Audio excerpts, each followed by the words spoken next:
Check 1 2, mic check 1 2 3 4 5. Check 1 2, mic check 1 2.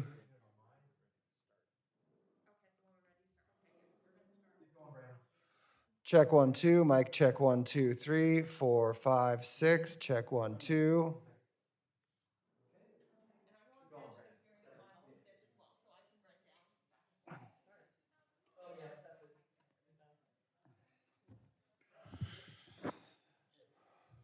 Hello, mic check 1 2 3 4 5 6. Check 1 2.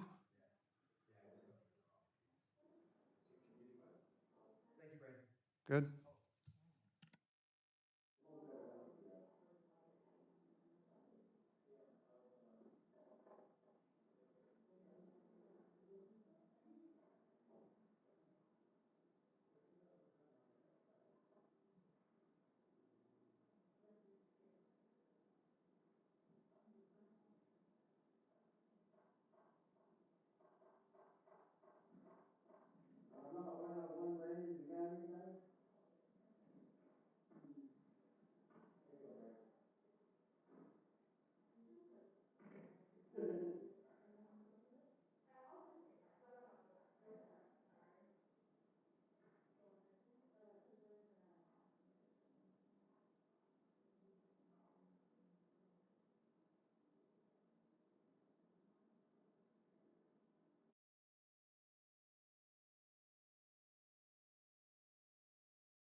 Hello, check 1 2, mic check 1 2 3.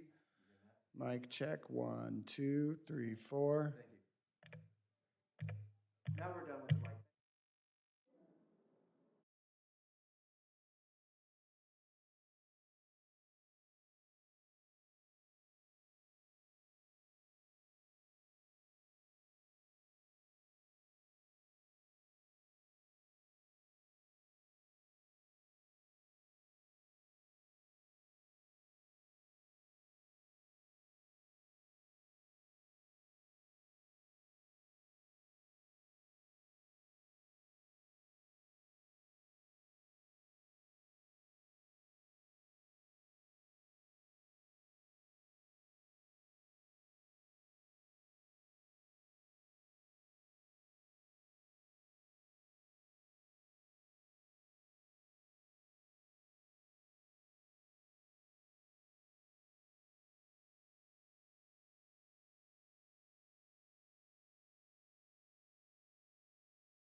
This hearing will come to order.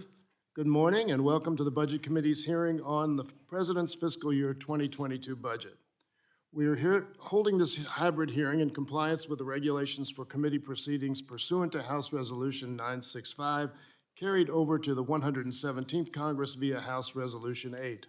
Members and witnesses may participate remotely or in person. I would like to remind members that we have established an email inbox for submitting documents before and during committee proceedings, and we have distributed that email address to your staff. For individuals who are participating remotely, consistent with regulations, the chair or staff designated by the chair may mute a participant's microphone when the participant is not under recognition for the purpose of eliminating inadvertent background noise. Members participating remotely are responsible for unmuting themselves when they seek recognition. We are not permitted to unmute members unless they explicitly request assistance. If I notice that you have not unmuted yourself, I will ask if you would like staff to unmute you. If you indicate approval by nodding, staff will unmute your microphone. They will not unmute your microphone under any other conditions. Members participating remotely must have their cameras on and be visible on screen in order to be recognized. Members may not participate in more than one committee proceeding simultaneously. Finally, to maintain safety in light of the attending physician's new guidance and the speaker's announcement on January 4th, members, staff, and all the others physically present in the hearing room must wear a mask and are required to keep their masks on when seeking recognition. After an individual has been recognized, the individual may remove their mask while speaking. Each individual must reapply their mask at the conclusion of their remarks. For those members not wanting to wear a mask, the House rules provide a way to participate remotely from your office without being physically present in the hearing room. Now, I will introduce our witness. This morning, we will be hearing from the Honorable Shalonda Young, Acting Director of the Office of Management and Budget. We welcome her to the House Budget Committee. I now yield myself 5 minutes for an opening statement. I'd like to take another moment to welcome the Honorable Shalonda Young to our witness table. OMB is well served to have you at the helm this budget season, particularly given your more than 14 years of experience with House Appropriations Committee. Thank you for being with us today and in person. With the help of some new safety protocols and guidance from the Office of the Attending Physician, it is good to be back in the hearing room today. We are finally and thankfully rounding the corner of this public health crisis. Vaccination rates are up, coronavirus cases are down, job growth is up, and the unemployment rate is down to its lowest point since before the pandemic. Rescue checks have significantly reduced hardships facing American families, with sharp declines in food insecurity and financial instability. The American Rescue Plan has helped save communities, delivering the resources necessary to get shots into arms, workers back in jobs, and to provide lifelines to state and local governments, small businesses, and families. It was the plan our nation needed, and it was a plan this committee was proud to help deliver. But this is not the time to stop and pat ourselves on the back. Our country is not where we need it to be. There is much more work to do. That is why President Biden has proposed a transformative budget that will ensure we emerge from these past 15 months of crisis stronger and better prepared for the future than ever. With critical investments in job creation, clean energy, infrastructure, education, child care, public health, and more. The President's budget for 2022 lays out a visionary plan to build a better and more secure future for our nation. For too long, self-inflicted austerity has been mistaken for fiscal responsibility, to the detriment of American families and our nation's economy. The Biden budget ends this era of chronic underfunding and disinvestment in America's potential and addresses the long-standing deficits in our communities that have been exposed and exacerbated by the pandemic. And I might add that the thing that most impresses me about this budget is it represents a change in thinking that is long overdue.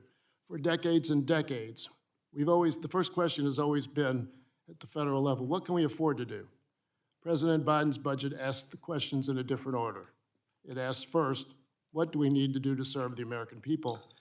And then, how do we resource those needs? I think that's an important change in mentality. The budget includes President Biden's American Jobs Plan, proposing $2.2 trillion in historic investments over 10 years to fix and modernize our failing infrastructure, create good-paying jobs, and revitalize U.S. manufacturing so we can lead the global marketplace. The budget ends decades of underinvestment in transportation infrastructure and also makes transformative investments to address climate change, renew the electric grid, and spur energy-related economic development. Together, the plan's investments will increase energy resilience and security, lower energy costs for Americans, improve air quality, create good-paying jobs, and strengthen U.S. competitiveness, all while putting our country on the pathway to 100% carbon-free electricity by 2035. The budget also includes the American Families Plan and proposes long overdue investments in affordable housing, infrastructure, public health and child care infrastructure, expanding opportunities, and creating a fairer, more modern economy in the wake of the pandemic. It extends key tax cuts in the American Rescue Plan that benefit lower and middle income workers and families, like the child tax credit that help cut child poverty in half. It builds on the anti-poverty and food initiatives in the American Rescue Plan, investing $45 billion over 10 years to deliver nutrition security to vulnerable families.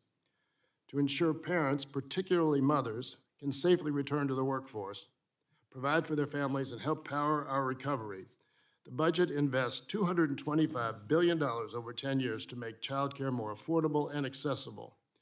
Then it provides free universal preschool, which is an enormous benefit to working families.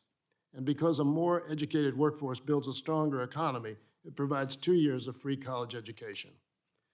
Investing in the American people has always been a good bet, but with interest rates this low and the needs so high, right now it's a sure thing. For too long, our economy has not worked for those working the hardest to get by.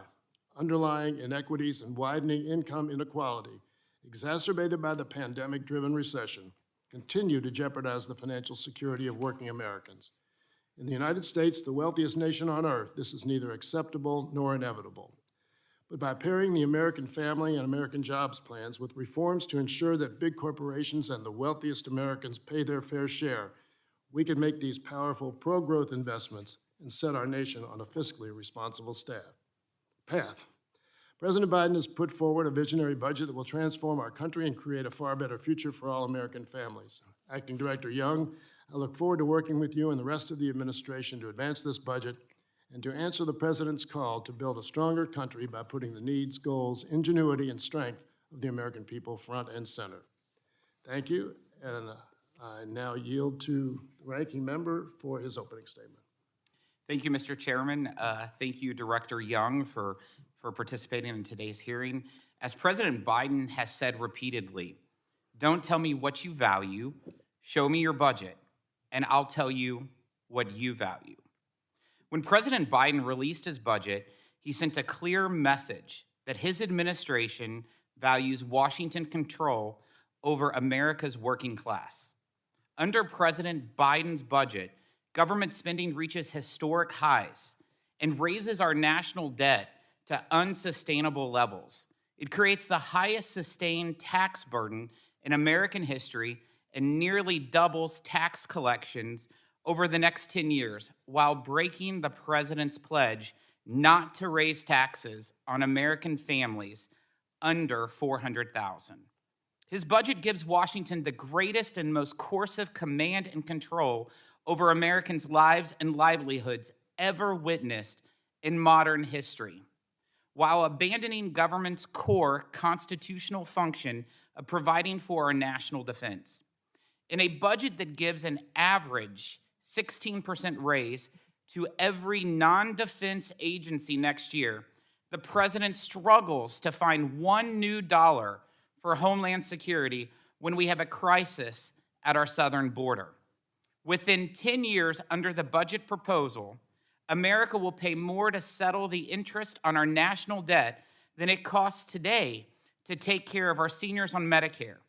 It will cost more than our entire national defense and nearly 10 times more than what we will spend on veterans' health care next year. The misplaced priorities of this budget are not the only frightening part.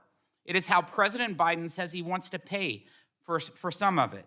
One of the ways he hopes to finance some of his massive government spending is to permanently grow the IRS $80 billion, a bureaucracy which has a history of targeting conservative political groups.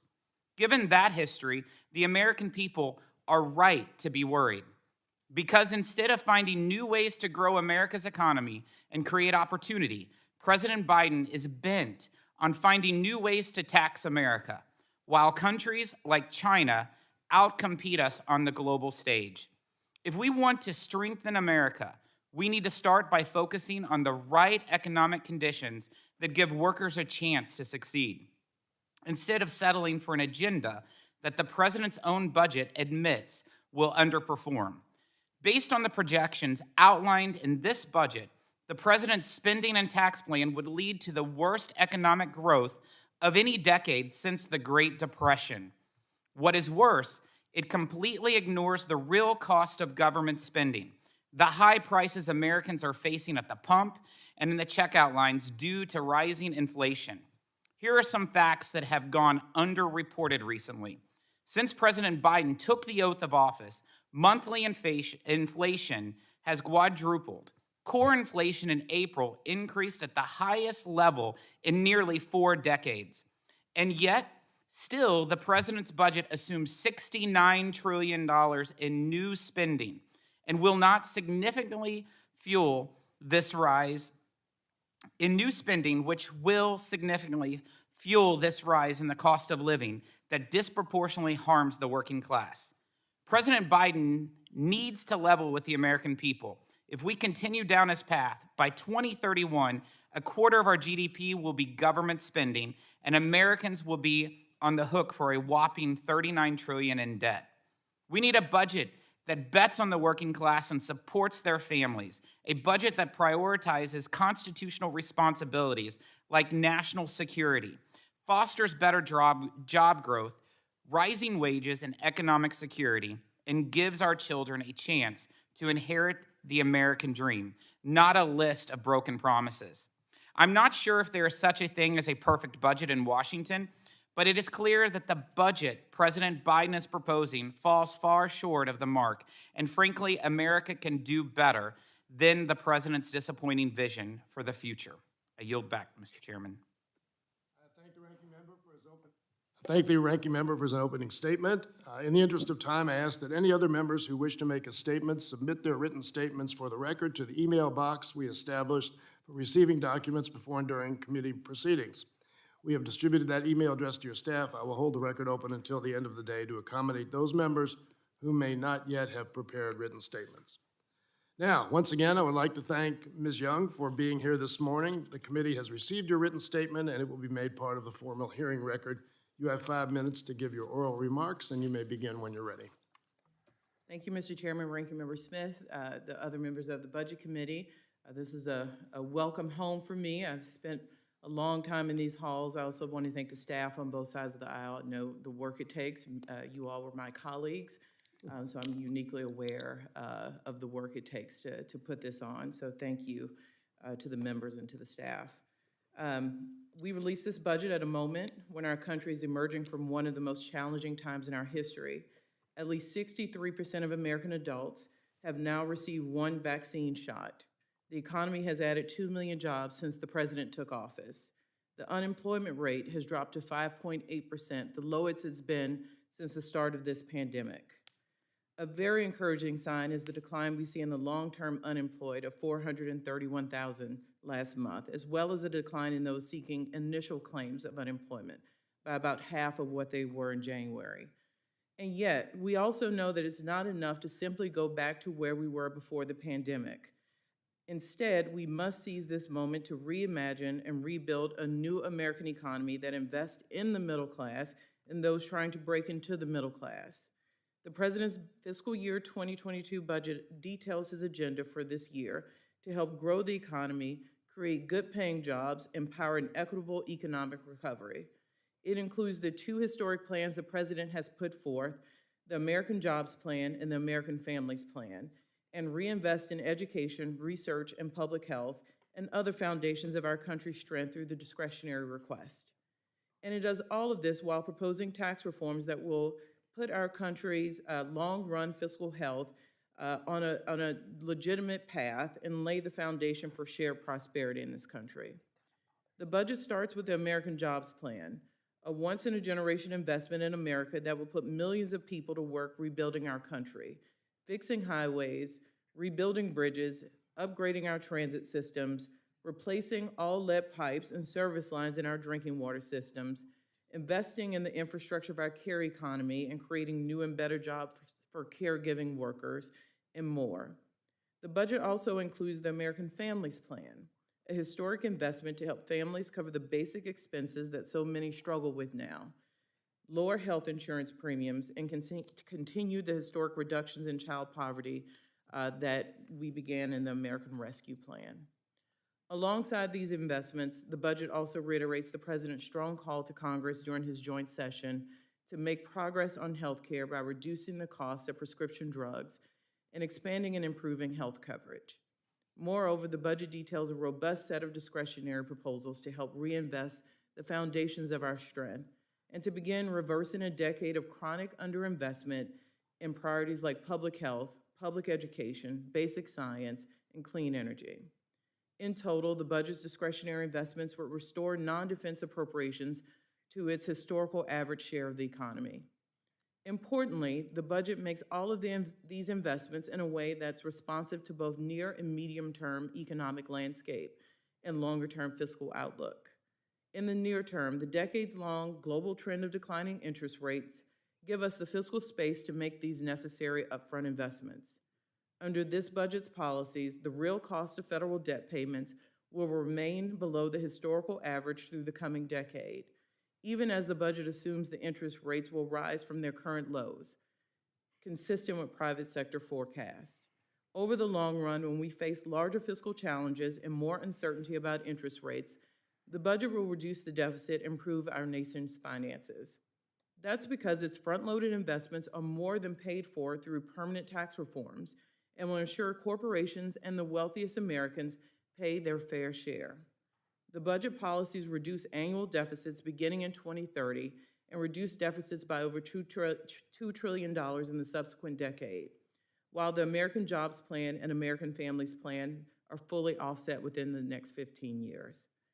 As a whole, the President's budget will improve our nation's long-term finances while making the growth-enhancing investments we need right now. Thank you for the opportunity to appear here today, and I look forward to taking your questions. Thank you very much for your statement. We will now begin our question and answer session. Acting Director Young will be available to answer questions in person until 2 p.m. today. She has another appointment at the Appropriations Committee. With that in mind, we ask members to keep your questions to their allotted time. As a reminder, members can submit written questions to be answered later in writing. Those questions and responses will be made part of the formal hearing record. Any members who wish to submit questions for the record may do so by sending them to the clerk electronically within 7 days. I now recognize the gentleman from New York, Mr. Jeffries, for 5 minutes. Thank you so much, Mr. Chairman, for your continued leadership and for convening this very important hearing. And Acting Director Young, thankful for your presence and for your leadership, for your work on behalf of the nation. Welcome back to the House of Representatives. It's great to see you. As you testified, the American Jobs Plan in President Biden's budget would put millions of Americans back to work, in part by investing in our crumbling bridges, roads, tunnels, airports, mass transit system, water and sewage system, and also by investing in the caring economy. To begin with, is it the case that in America, we last meaningfully invested at a national level in our infrastructure in the 1950s, connected with President Eisenhower's interstate highway system? You're absolutely right, Congressman, and we believe now is the time, rather than constant infrastructure weeks, we'd like to see a real investment to help grow the economy. It's interesting because it seems like instead of an infrastructure week or an infrastructure month or an infrastructure year or decade, this is sort of an infrastructure century, since it's been a long time since we have meaningfully invested. Is it possible to have a first-class economy for us to win the century while having a third-rate infrastructure or a crumbling infrastructure? Congressman, we talk a lot about competing with China. This is just as important to ensure that we remain the world leader, that we have a strong infrastructure, strong economy, just as much as it does where we land on the defense budget. And China is investing an extraordinary amount in their infrastructure, both in mainland China as well as across the world. Is that correct? Absolutely, they're around the world investing in other countries' infrastructure as well as their own. Now, in January, President Biden inherited a crumbling economy, connected, of course, to the COVID-19 pandemic, as well as mismanagement from the prior administration. And that had more than 10 million Americans out of work. I think, as you mentioned, the economy, the unemployment rate has already dropped to 5.8% under President Biden's leadership. And is that a sort of does that match a pre-pandemic low, or how does that measure up during the duration of this pandemic? So we're at the levels we were at the start of the pandemic. We still have a way to go, but we touched on this a little, but let me be clear. We think we're on the right path to economic recovery from COVID. The American Rescue Plan did what it set out to do. Vaccination rates, we could not have envisioned better. But what the Jobs Plan and Families Plan insists is that we do better than we did before the pandemic and create a more equitable economic system in this country. And that's entirely consistent with what then candidate Biden said he was going to do, which is build back better. He made a campaign promise, and now he's working to fulfill that promise to ensure that we emerge even stronger than we were prior to the pandemic. How many more jobs would the American Jobs Plan, as outlined in the budget, create? Sir, it not only would create more jobs, it would ensure that those who are working that may not have a college degree can have access to good paying union jobs.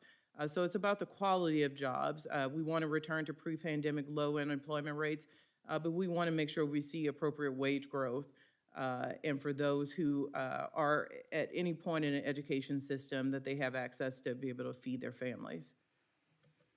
And lastly, I think the budget states that approximately 40% of energy and climate infrastructure investments would go toward traditionally disadvantaged communities.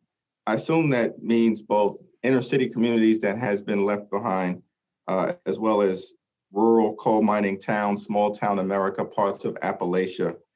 Can you tell us what the rationale was for making sure that these type of communities are identified for investment? Congressman, you won't be surprised. This is beyond the budget. The president has put forth an executive order that calls on the government to look through all its lenses as we implement programs to make sure we don't leave any communities behind. We have huge investments in the discretionary request to make sure, as you put coal communities, as those jobs tend to decline, we want to make sure we don't leave anyone behind, and this budget absolutely speaks to that, and the actions of the EO speak to that. Thank you so much for your testimony. The gentleman's time has expired, and now recognize the gentleman from Missouri, the ranking member, Mr. Smith, for 10 minutes. Thank you, Mr. Chairman. Given China's negligence regarding COVID-19, America's real GDP dropped by $2 trillion in the first half of 2020. The unemployment rate skyrocketed from 3.5% to 14.7% in 2 months. 21 million jobs were lost from February to April 2020, and more than 600,000 Americans have tragically died. Given the detrimental economic effects of COVID-19, what was noticeably absent from your budget were any plans to hold China accountable for its role in spreading COVID-19. What is the administration's plan to seek retribution and recoup American taxpayer dollars? Thank you, Congressman. As you probably know, the president has asked the intelligence community to undertake a 90-day review. Perfect. We'll be watching those 90 days to make sure that we're going to be compensated for the damage that China has put onto the United States.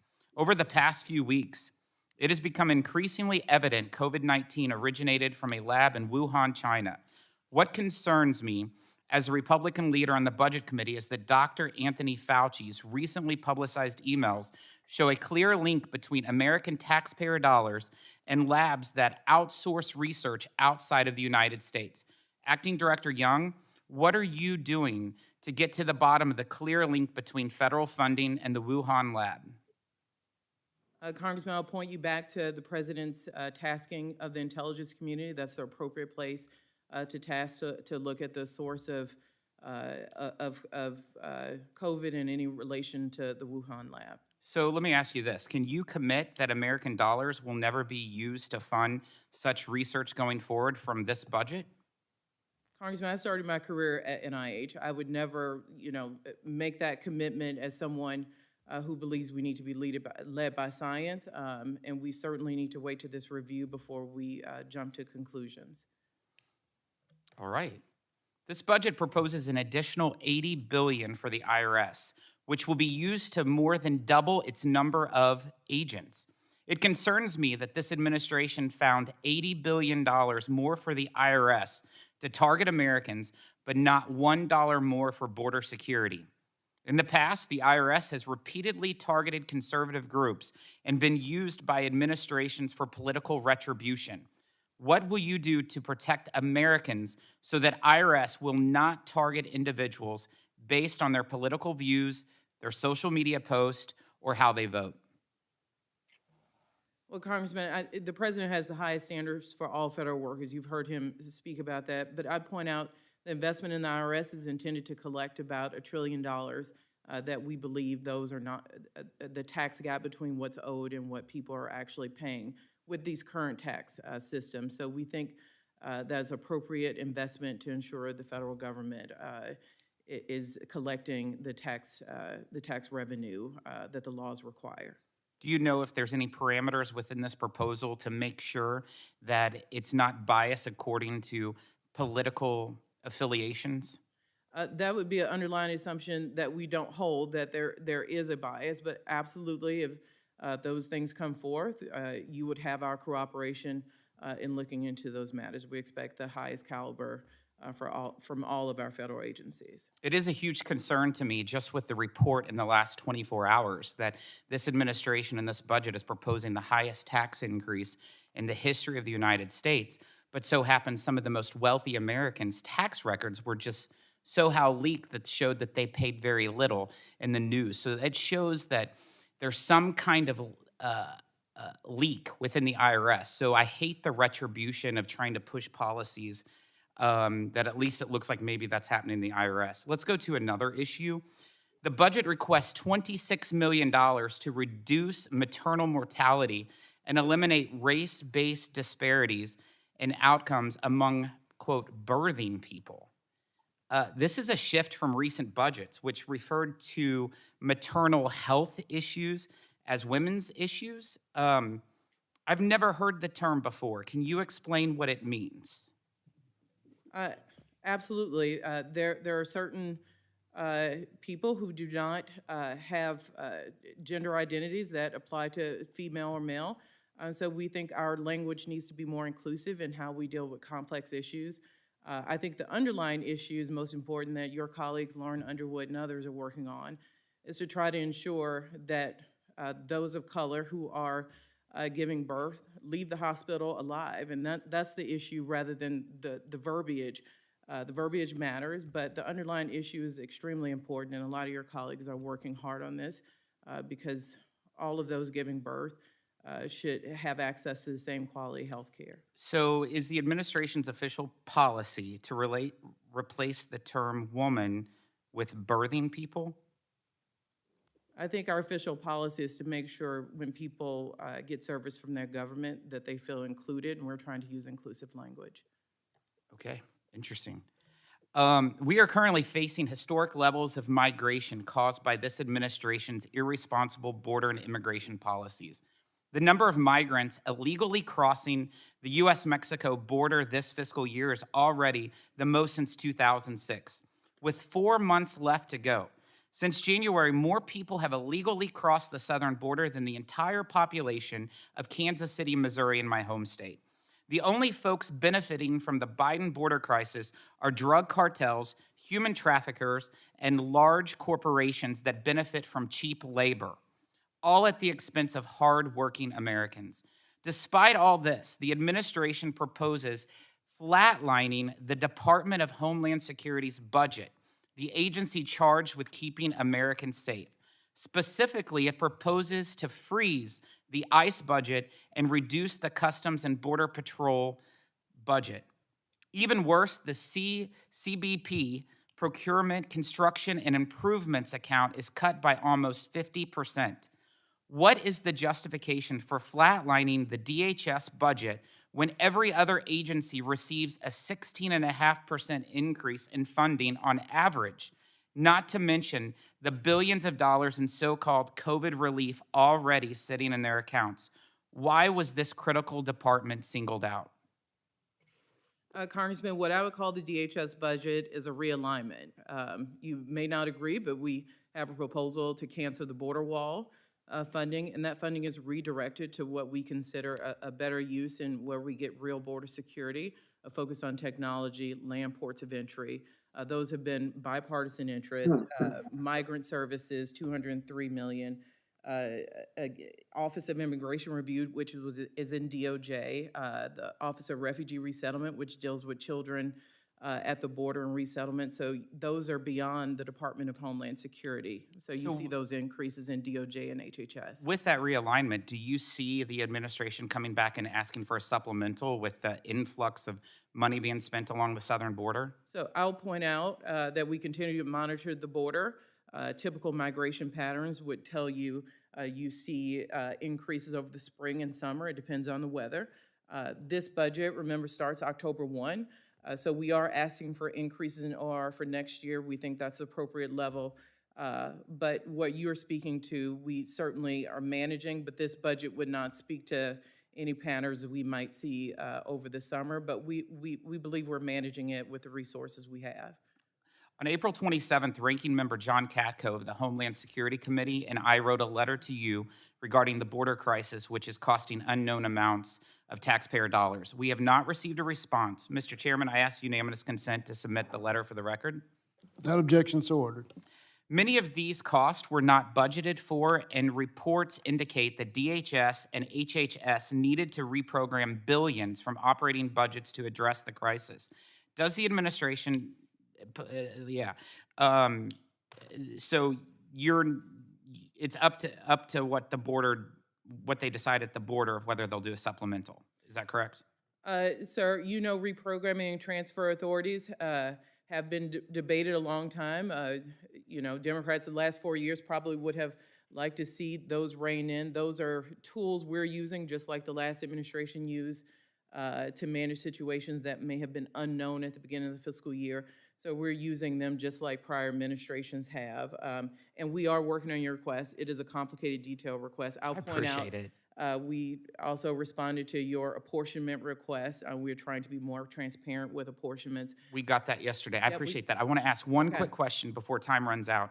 In your proposal, I saw that you set aside $40 million to states that changed their gun law regulations to incentivize more restrictions.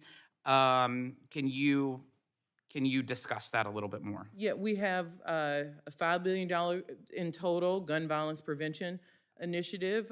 We think that is an appropriate thing to do. Also, $50 million in gun violence prevention research.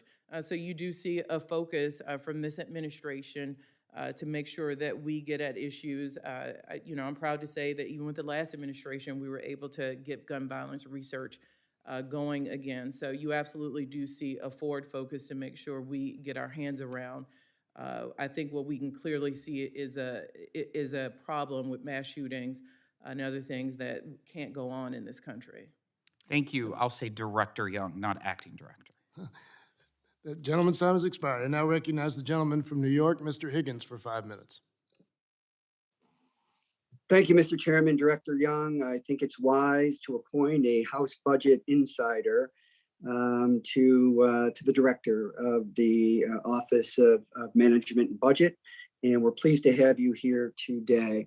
In the 1950s, corporate income taxes represented about 35% of the total federal budget.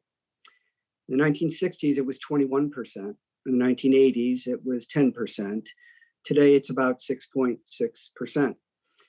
55 American corporations paid no federal income taxes in 2020, despite reporting $40.5 billion in pre-tax income. Duke Energy, FedEx, Nike. The issue is not, whether or not we should have a pay for. Corporations just need to pay their fair share. People will try to equate the amount of taxes that corporations pay relative to economic growth.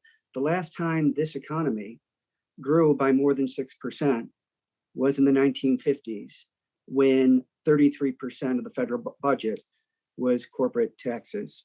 Just want to get to infrastructure. The American Society of Civil Engineers says that we need $4.6 trillion by 2020 just to bring America's infrastructure to a state of good repair. The president proposed $2.3 trillion, and the president would just engage with a Republican representative from the Senate to talk about lowering that further, which I think was a complete waste of time. The reality is that the tax cuts that our colleagues on the other side embraced didn't do anything to grow the economy, didn't do anything to give us the resources necessary to compete effectively with China. According to the Business Roundtable, for every dollar that you spend in infrastructure, you grow the economy by $3.70. Standard & Poor's, for every dollar that you spend in infrastructure, you grow the economy by $2.70. University of Maryland, for every dollar that you spend on infrastructure, you grow the economy by more than $3.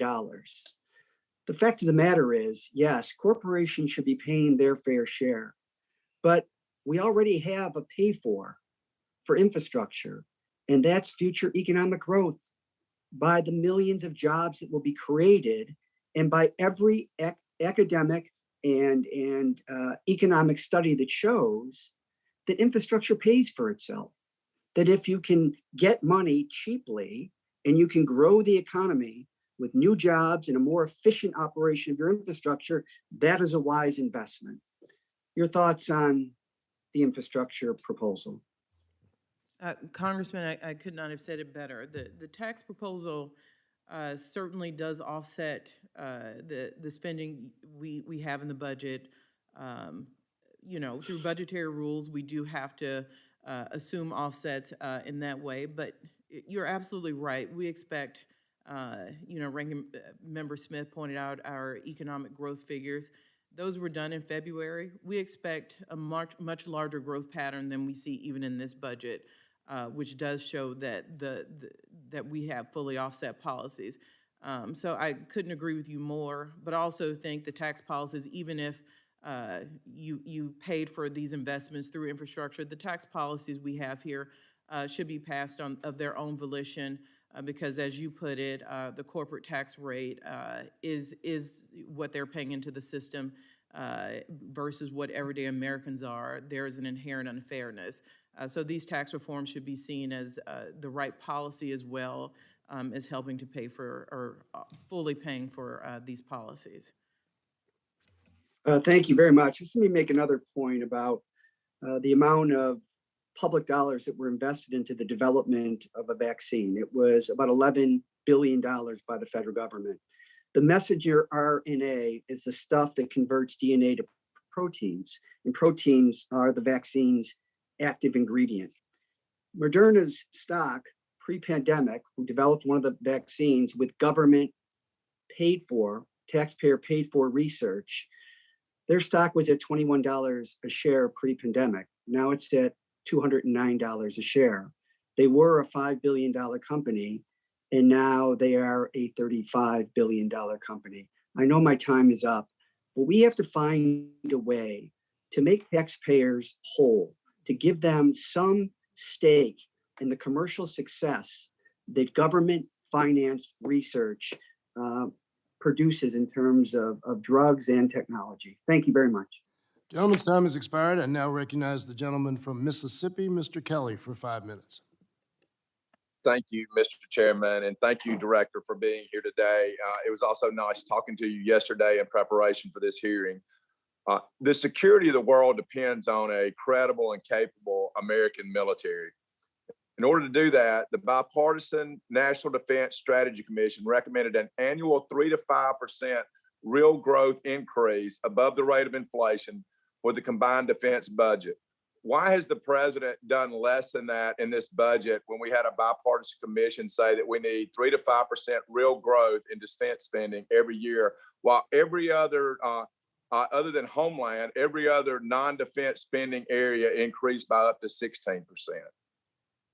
Congressman, I think you have to look at the historical spending on a lot of these non-defense programs compared to defense. Also, I appreciate the growth. There's an assumption that we don't have to look at outdated technology, ask defense to reprioritize, as many agencies on the other side of the ledger, what we call non-defense, have had to do for many years. So we think there are efficiencies to be had in defense where we can also, to the tune of over $700 billion, still be the world power with regard to our military might. And on that note, how much of that 700, how much of the defense budget of the 753 billion, how much of that is actually spent on climate change, green fuels, things that don't build tanks, train people to drive tanks, don't build airplanes, don't refuel airplanes? They're not operating costs. They're for things that should be above and beyond. They're not defense. So how much of that goes into green or fuel efficiency, green stuff in the defense budget? As you know, defense uses or is our top purchaser. We have immense need for environmental cleanup in the defense world. Bipartisan members want to see that line item increase given the Defense Department's historic use of PFAS, PFOA. So we think they're appropriate uses. You look at military housing, for example. I know you served in the military. Director, my question is, I know there's over 600 million that is earmarked to be for green stuff in defense. It doesn't go to tanks, airplanes, ships. There's also another $80 million that is earmarked for renewable fuels. My point is it's really not even an increase in defense budget when we're doing green stuff. That I have no issue with green stuff, but it shouldn't be part of the defense budget or a large part of the defense budget. Going to my next point, is there any provision in this budget, or is OMB looking, or the president, the administration looking at anything? Right now, our Guard and Reserve are talking about not having guard drills. That means people don't have jobs starting in August or September because of all the money expended on capital, on protection of the Capitol and all the COVID response from the Guard that has not been supplemented. Is there any talk of supplementing the Guard and Reserve for all the things they've done to help this great nation over the last year? I believe you all just passed a bill to do exactly that in the January 6th supplemental. And we supported that from the administration. We sent a statement of support. Very good. And going back to the gun buyback program, I think there's $10 million, which first of all, I think history shows and data shows that gun buyback programs are not very effective. In areas that they've done those, many times the crime and gun violence rate goes up. Is this just a slippery slope to have a mandatory gun buyback program at some point in the future? Or, I mean, what's the purpose of spending this $10 million for a gun buyback program? I think the purpose of our intense focus on gun prevention, gun violence prevention, writ large throughout this budget is to acknowledge we have an issue with gun violence in this country, including the proliferation of mass shootings, that we have to use every tool to get under control. So what are we doing about the violence part of gun violence? You know, people always focus on the gun side of that, but whether you're running a car through a crowd, whether you're setting off a bomb, there are many, many ways. What does this budget do to address the mental side, the violence side of this part? Because that's the important issue. It's not the guns, it's the violence or the violent tendencies of people. I don't disagree with you that in addition to the initiative being led by DOJ, the other co-lead would be the Department of Health and Human Services, which has a lot of those wraparound services that people need. So there is a comprehensive approach planned. Gentleman's All right, time is- thank you, and I yield back. The gentleman's time has expired. Now recognize the gentleman from Pennsylvania, Mr. Boyle, for 5 minutes. Well, thank you, Mr. Chairman, and thank you for joining us today. Although I don't envy the day you have ahead of you, I think we should consider that the true public service that you having to spend all the hours today dealing with questions from us. But I have to say, I am enormously excited by this budget proposal. When we look at our nation's federal budget, it is more than just a bottom line. It is, as President Biden often says, a statement of our values.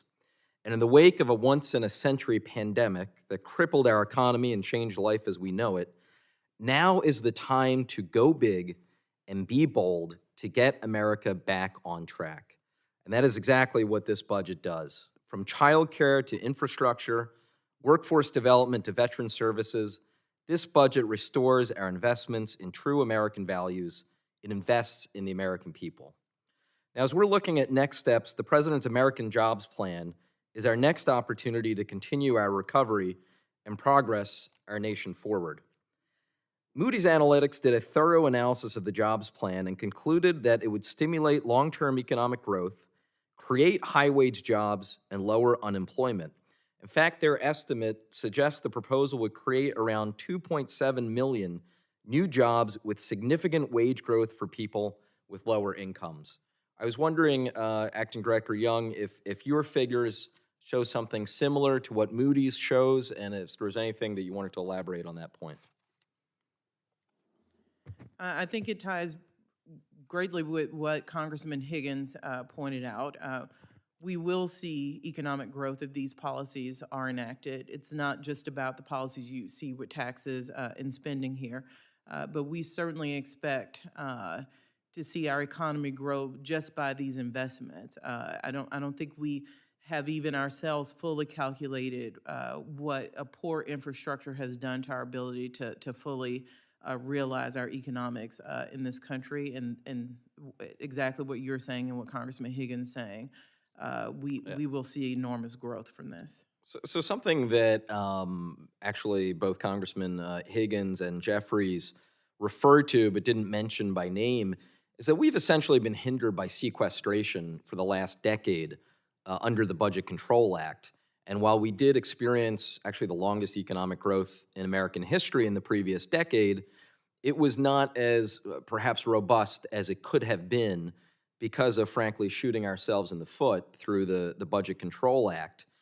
How does this budget reinvest in areas that have been significantly underfunded in the past, not just through sequestration, but also, frankly, referring to the 70 years or so since the last major infrastructure bill?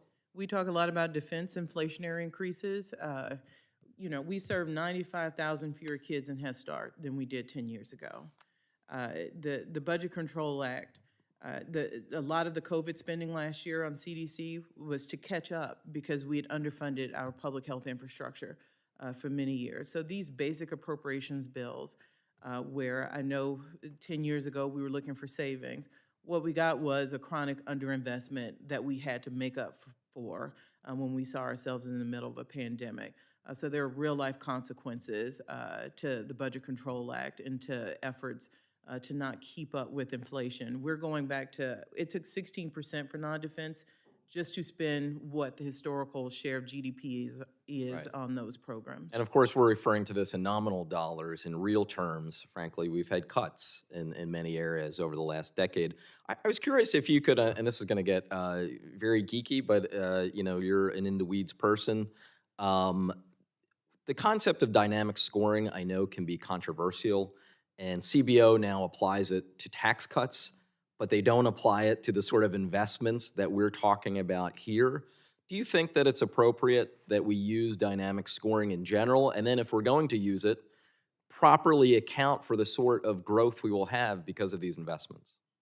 I mean, I think the reason, and you're right, it's in the weeds, it has been controversial, is because the fear is it's easy to game. Right. And we want the Congressional Budget Office to remain that institution that probably doesn't make any of us happy with the numbers they come out doing.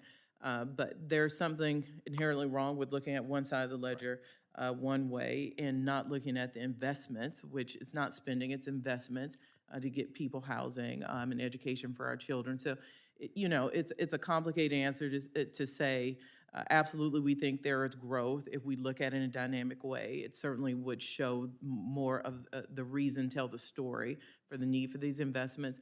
But there's real concern about the slippery slope and making sure that CBO remain impartial to push and pulls both ways. Well, thank you. The gentleman's time has expired. I now recognize the gentleman from Wisconsin, Mr. Grothman, for 5 minutes. Hi, thank you. I want to go back. First of all, thank you for spending time talking with me the other day. It's glad to see you're dealing with Congress so much. I want to go back to Homeland Security a little bit, what's going on at our southern border.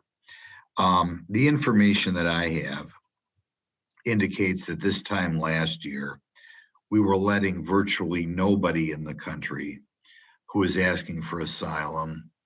And the Border Patrol statistics indicate that every month we were letting about 6,000 people in the country is what they call gotaways. In other words, people who weren't processed by Border Patrol, but just somehow snuck in that we monitor. At least the information that I have, and some of this information is hard to get a hold of, that in May this year, the Border Patrol estimates instead of 6,000 gotaways, we have about 30,000 gotaways. In addition, about 30,000 people are let in the country on potential asylum claims. So about 60,000 people are coming in the country as opposed to 6,000 a year ago. Could you comment on that? And what do you think is an ideal number of people to have coming in the country, either on asylum claims or gotaways? And we've gone up from 6,000 to 60,000 in a year, I think. Congressman, one, I'd like to point out we're still under Title 42 authorities at the border. So that posture has not changed from the last administration, given we're still in the midst of COVID pandemic. So the way we handle single adults, for example, is exactly the same as the Trump administration. But the president has been clear when it comes to unaccompanied minors, children. He is not sending them back after they've made this treacherous journey. It is a matter of conscience and moral obligation with regard to children. Well, right. What I'm looking for is I'm looking for a number. Because we don't have enough Border Patrol agents and because they're processing the children, the number of people coming across as gotaways, which includes single people or anybody, we believe has increased from 6,000 a month last year this time to 30,000 now. And we believe the combination of families and children has gone up from about 6,000 to 30,000. So we're right now have gone from 6,000 people a month coming here to 60,000. And I'm afraid it's going to continue to go up as the rest of the world finds out we're not doing a lot to enforce the borders. What do you think we should aim for in that number? We've gone from 6,000 to 60,000. Can I ask for clarification? Are gotaways people you were saying slip through apprehension at the border? Right, exactly. There are a given number of people because we're underfunded. Maybe we get them on drones or, we monitor that they're there. But as I understand it, this time last year, there were about 6,000 gotaways a month. This year, there are about 30,000. And at least the Border Patrol feels one of the major reasons for that is they are spending so much of their time processing the children or the families. Yeah, if it's those evading apprehension and evading our border laws, that would absolutely be an estimate. I can certainly talk to the Department of Homeland Security and see if they have an estimate for those. But given that they have evaded apprehension, that would be definitely a modeling of sorts. So I would feel uncomfortable giving you a definite number of something we would not have the actual people to count.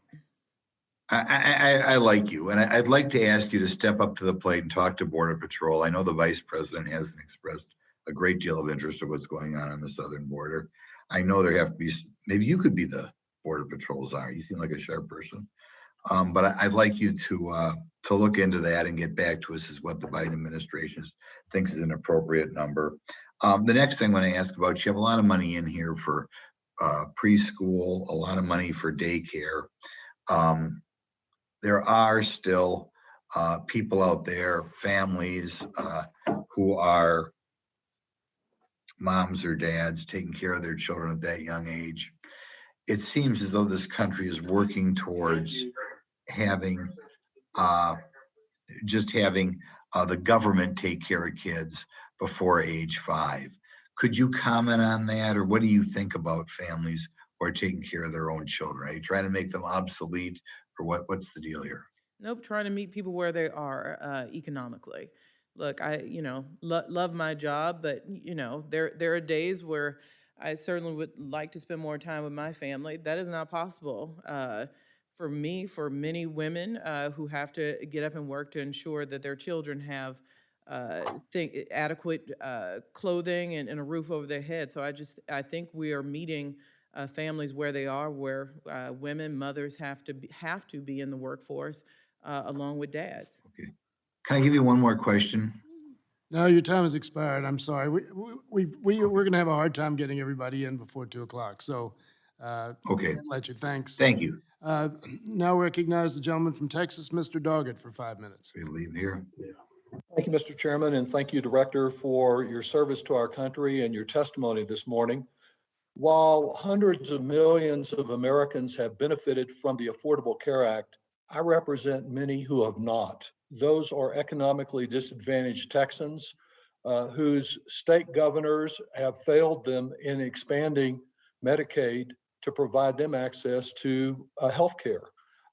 There are, as you know, 13 states in which obstructionism has won out over providing care for our most vulnerable neighbors. You have a number of possibilities for how to address this problem. I've raised with you a backup proposal that has been joined by almost every Democrat from one of the 13 non-expansion states, which is to allow our local governments to take up, much as they provided leadership during the pandemic when we had state governors fail, but to allow local governments to contract directly with Medicaid, with CMS to provide Medicaid to their neighbors. And I'd just like to ask you to consider that as a proposal to fill the gap and to cover now our folks. We'd like to cover everyone, but we'd like to be sure that at least some of those who are uninsured get covered. Could you respond on this issue of the people that have been left out of healthcare in our country who need it so much? One, I'm sympathetic, and you're absolutely right. Some states have chosen, for whatever reason, not to expand Medicaid, and it's left some of the neediest, the poor, without health insurance, and they can least afford to be without health insurance. In the budget, you may have seen we have a narrative about the budget with regard to the plans to cover those populations. The reason we did that is because we do think in the place of healthcare, we need a dialogue here. We don't want to be prescriptive with Congress. We know many members, including yourself, have ideas on how to cover those whose states have chosen not to expand Medicaid. So we'll absolutely engage with you on your idea, and we think it is, in the space of healthcare, it's necessary to allow those conversations to continue rather than dictating a specific policy the administration may want.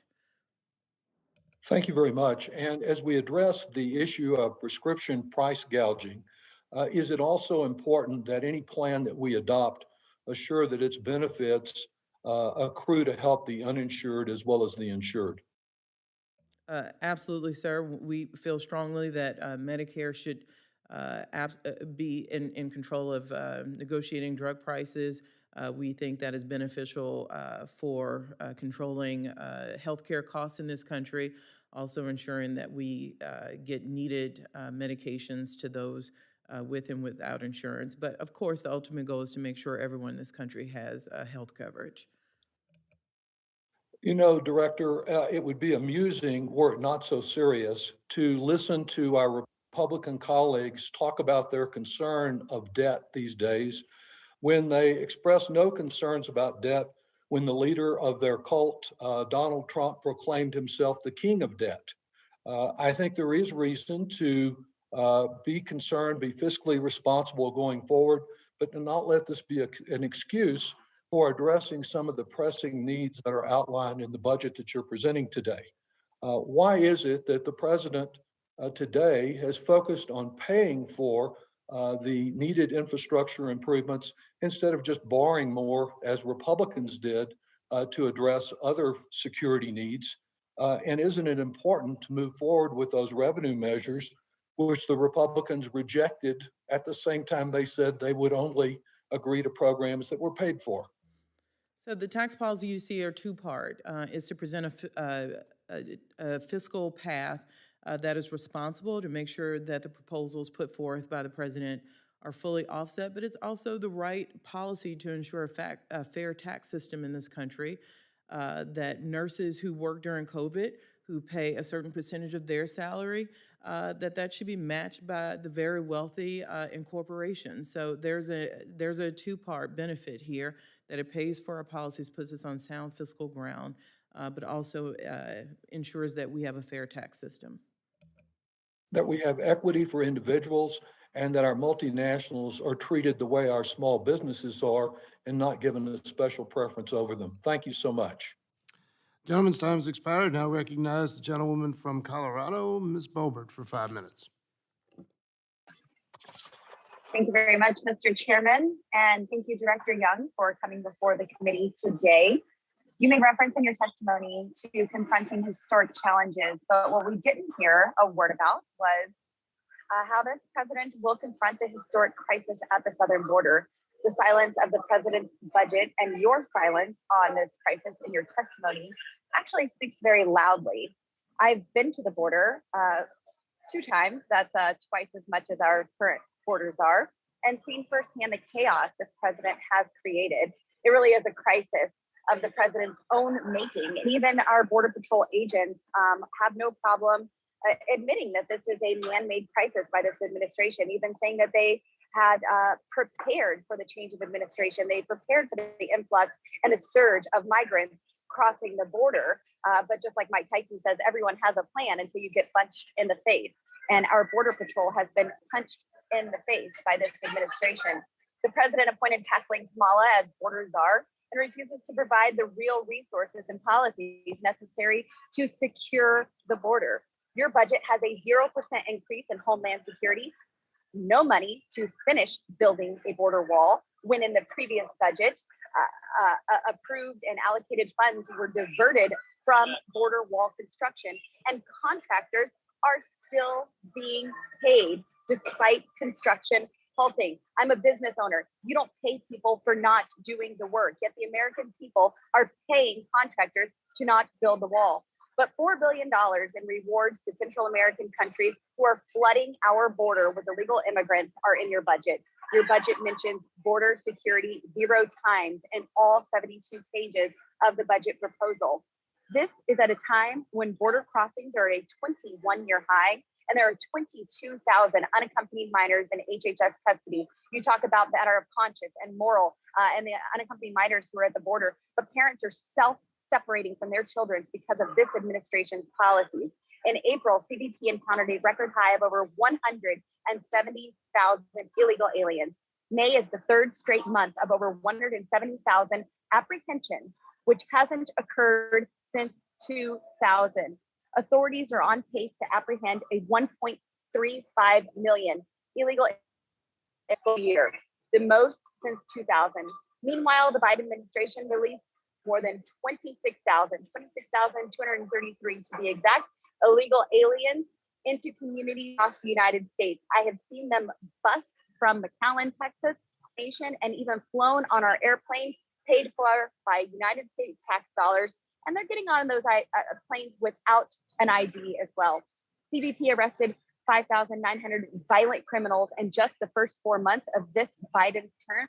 Arrests for murders are up 1,133%. Arrests for sex crimes doubled. Arrests for weapons smuggling almost quadrupled. And arrests for drug traffickers tripled.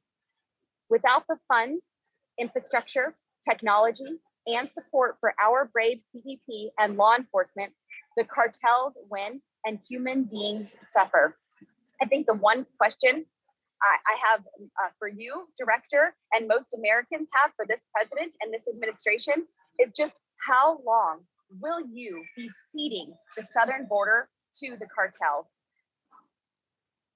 I'd like to remind everyone who cares about where the border funding came from last administration. We are returning the billions of dollars that were taken from our men and women and troops in uniform for the southern border work. So this administration is returning Department of Defense money that bipartisan members decried as taking away from critical projects. Excuse me, reclaiming my time. We're not talking about the funding that was taken away right now, and we are currently paying contractors to not build. I asked you, how long will you be ceding the southern border to the cartels? That is my question to you, Director. Given the bipartisan concern from the stealing from DOD, I thought it was important to highlight that, and also highlight that we are moving away from an unsustainable border wall that has not worked to technology, as you pointed out, to reclaiming my time. Reclaiming my time. I need you to answer the question that I'm asking you. This is my time. How long will you be ceding our southern border to the cartels? That's not a question with an assumption in which I'm going to assume. So we can certainly talk about the reassessment. Our time is up. Thank you very much, Director. Our time has expired. Thank you, Director. Gentlewoman's time has expired. Now recognize the gentleman from North Carolina, Mr. Price, for 5 minutes. Thank you, Madam Director, and it's a pleasure to call you that. We welcome you back to your home turf, Capitol Hill, and you're doing a great job, and we're very, very happy to see you where you are. And by the way, it is absolutely imperative that the duly appropriated funds with bipartisan approval that were directed toward defense priorities and unconstitutionally diverted from that to pursue this border wall folly. It's absolutely imperative that those monies be returned, and I commend the administration for doing that. Also, very, very glad to hear you talking about infrastructure, and we're doing more than just talking about infrastructure. We've done that for a long time. Infrastructure Week almost became a punchline during the last administration. But now we have a serious infrastructure proposal, and I want to ask you something about that. The investments come close to home for me because I'm chairing the Transportation and Housing Appropriations Subcommittee. Both halves of that committee, so to speak, are part of this infrastructure emphasis. And I want to ask you to elaborate on that, namely to talk about how you define infrastructure and how the administration has thought about this. What do you make of the critique that the definition is overly broad? I tell you, I'm very, very happy to see housing and community development included in the definition of infrastructure, and water and sewer systems and the electrical grid and broadband, as well as all modes of transportation. But how did you and your colleagues come to decide what should be included in the president's budget as an infrastructure initiative?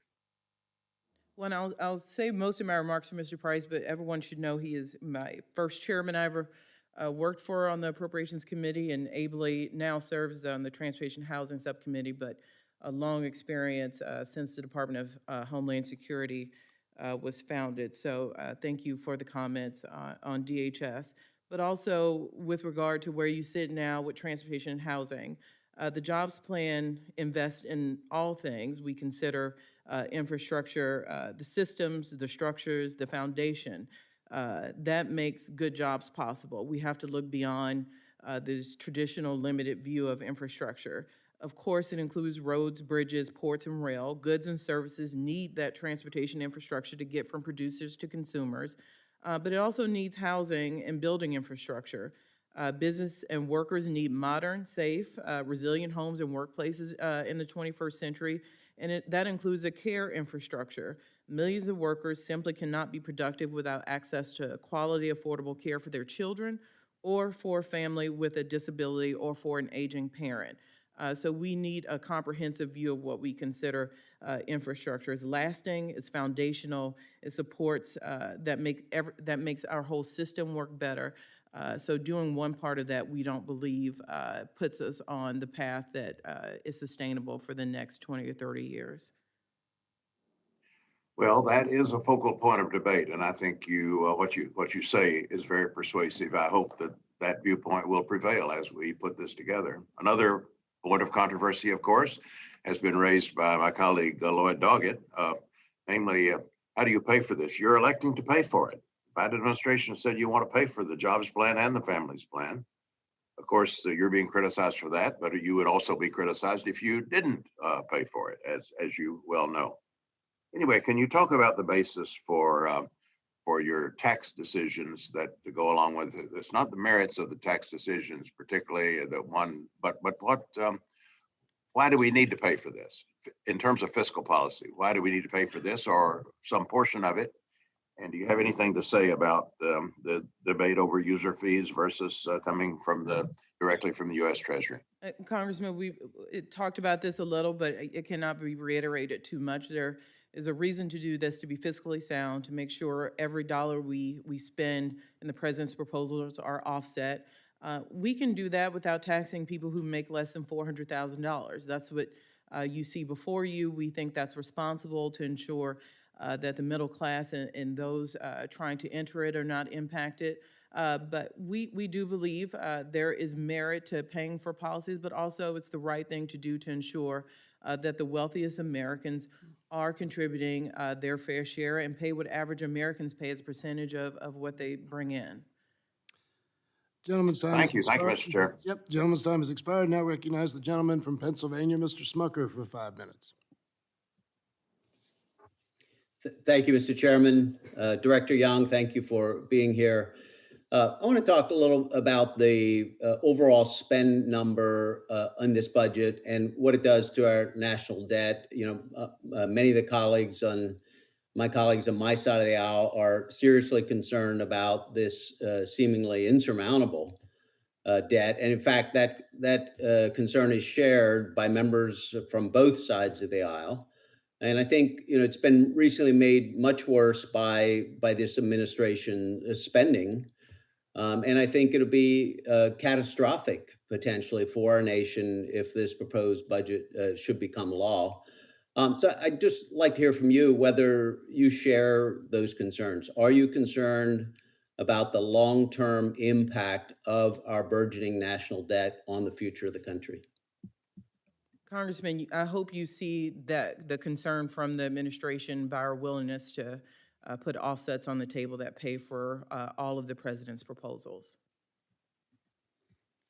But we still have growing deficits going out year after year, over $1 trillion per year. You know, when I last served on this committee in the 115th Congress, the then director of the CBO, Keith Hall, used the term sovereign debt crisis, which was a new term to me, but he described the situation that we will eventually be in, and that will be a real shock to our nation's system. And your predecessor, then OMB Director Mick Mulvaney, he added some color to his remarks at a subsequent hearing and said that, you know, eventually we're going to balance the budget. It's either going to be through proper congressionally driven avenue, or it's going to be by printing a bunch of money, or through having a future lender force fiscal responsibility on us as a condition of future borrowing.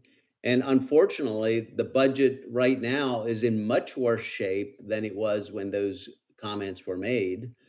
And you know, despite that, the way I see it, the president with this budget and with the spending that we seems to have taken a new approach. And I think this administration has chosen to just simply ignore the debt crisis entirely and instead go on this massive spending spree. And it's going to be paid for by massive tax increases. It's going to impact every single American. Now, you've said, the president has said, and I think falsely, that this budget proposal will only increase taxes on the wealthiest Americans. But in fact, it is out of control government spending, and the printing and borrowing that's necessary to pay for it is already causing a steep rise in inflation.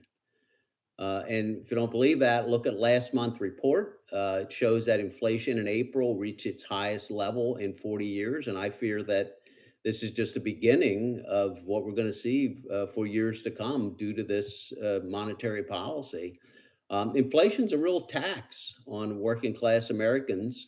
They're already feeling it. You feel it at the gas pump today. You can feel it at the grocery store if you're remodeling your home, buying a new home, building a new home. Inflation is very, very real. So, Ms. Young, if inflation continues to rise at this current alarming rate, if we continue to see those kind of reports, are you prepared to roll back some of these spending proposals? Congressman, I think this administration, this country are lucky to have the economists this administration does, from Janet Yellen to C.C. Rouse. We don't see those long-term economic indicators that lead us to believe we're going back to inflation levels of the 70s.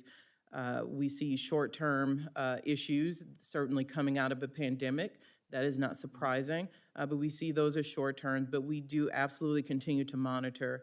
And I'd like to also point out that this budget does assume increased interest rates throughout the out years. We try to present a responsible vision of where we see things. I'm sorry, I want to stop you on that. I just want to get another quick question in. So do you believe that we can just tax our way out of debt, or do you think that economic growth is a factor that we should be considering in reducing debt? Because the economic growth figures, the projected numbers in your budget are pretty dismal going forward for the next 10 years. So just, how do we get out of debt? Can we tax our way out, or is economic growth a factor?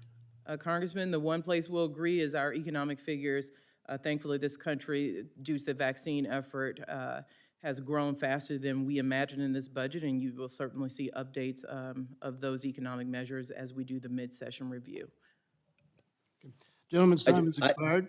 Now we recognize the gentlewoman from Illinois, Ms. Czachowski, for 5 minutes. Thank you very much, and I thank you and congratulate you, Ms. Young, as being the OMB head, and welcome you so much to this hearing. Thank you so much. I wanted to focus on long-term care. The United States of America does not really have a long-term care policy. Every family trying to figure out for themselves. And we know that Americans are aging at a very rapid rate. 10,000 people turn 65 every single day in this country. And we also know that there is a severe shortage of paid caregivers, and people who have are having fewer children, and that means in the future it'll be even a bigger problem. And with the current demographic trends, these problems are bound to get worse.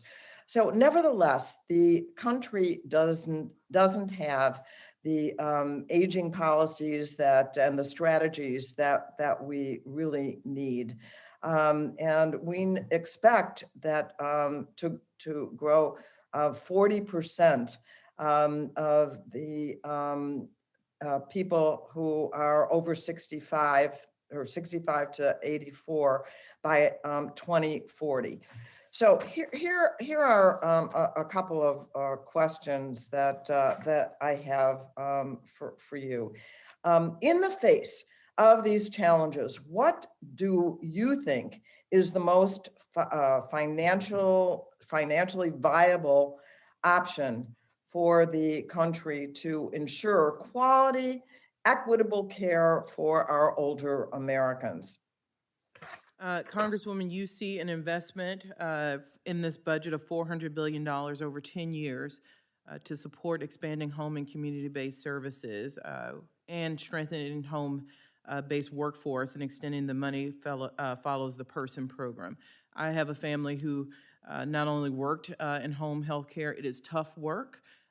Depending on where you live in this country, it is not work that is easy to make a living on and support your family. I also had a grandmother who helped take care of me and helped care for her mother as she was dying from Alzheimer's. This is tough work. We can do better as a country, and this is a first step to making that transformational change in this country. Well, as the co-chair of the Task Force on Aging and Families, I look forward to working with you on the exact language of that. According to AARP and the National Alliance for Caregivers, in 2020, over 21% of Americans were providing care for an adult or a child with special needs during the past year. This is a particular challenge for the sandwich generation that is taking care of both children and aging parents.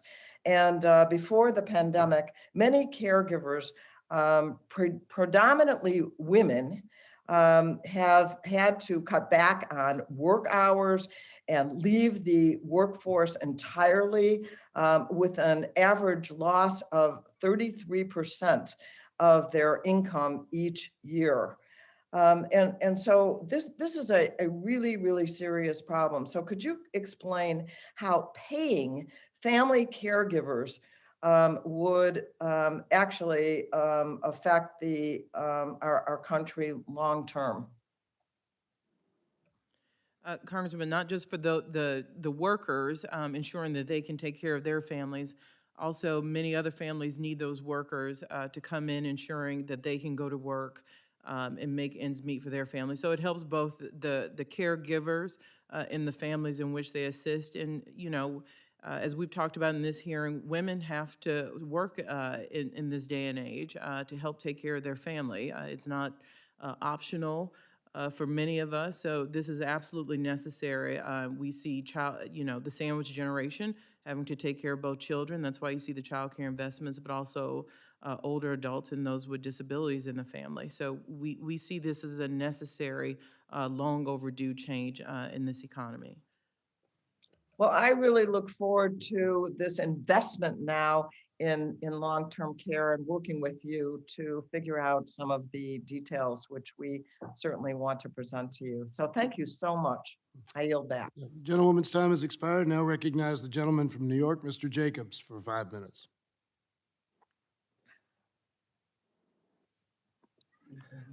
Thank you, Director. I want to thank you as well for our discussion yesterday on the phone. I appreciate you taking the time. One of the questions I asked yesterday, I wanted to just follow up on. I mentioned my concern about the stepped up basis, in particular to farms. Agriculture is the biggest sector in my district in Western New York. I was glad to hear about the exemptions for the transference of, I guess I'm asking both about stepped up basis and estate taxes. You mentioned about the exemption for family farms for transfers to family members. I was just wondering if you know specifically what what will be considered a family member, how broad that will be. Will it just be a son or a daughter, or will it be broader than that? Congressman, this is something I think we've left the space to work with Congress to make sure we get that definition right. The overall goal is to make sure these family farms absolutely continue. We want to have a tax system that encourages them to remain family farms, stay in the family. So we are happy to, and I think the purpose is to make sure we get that definition right.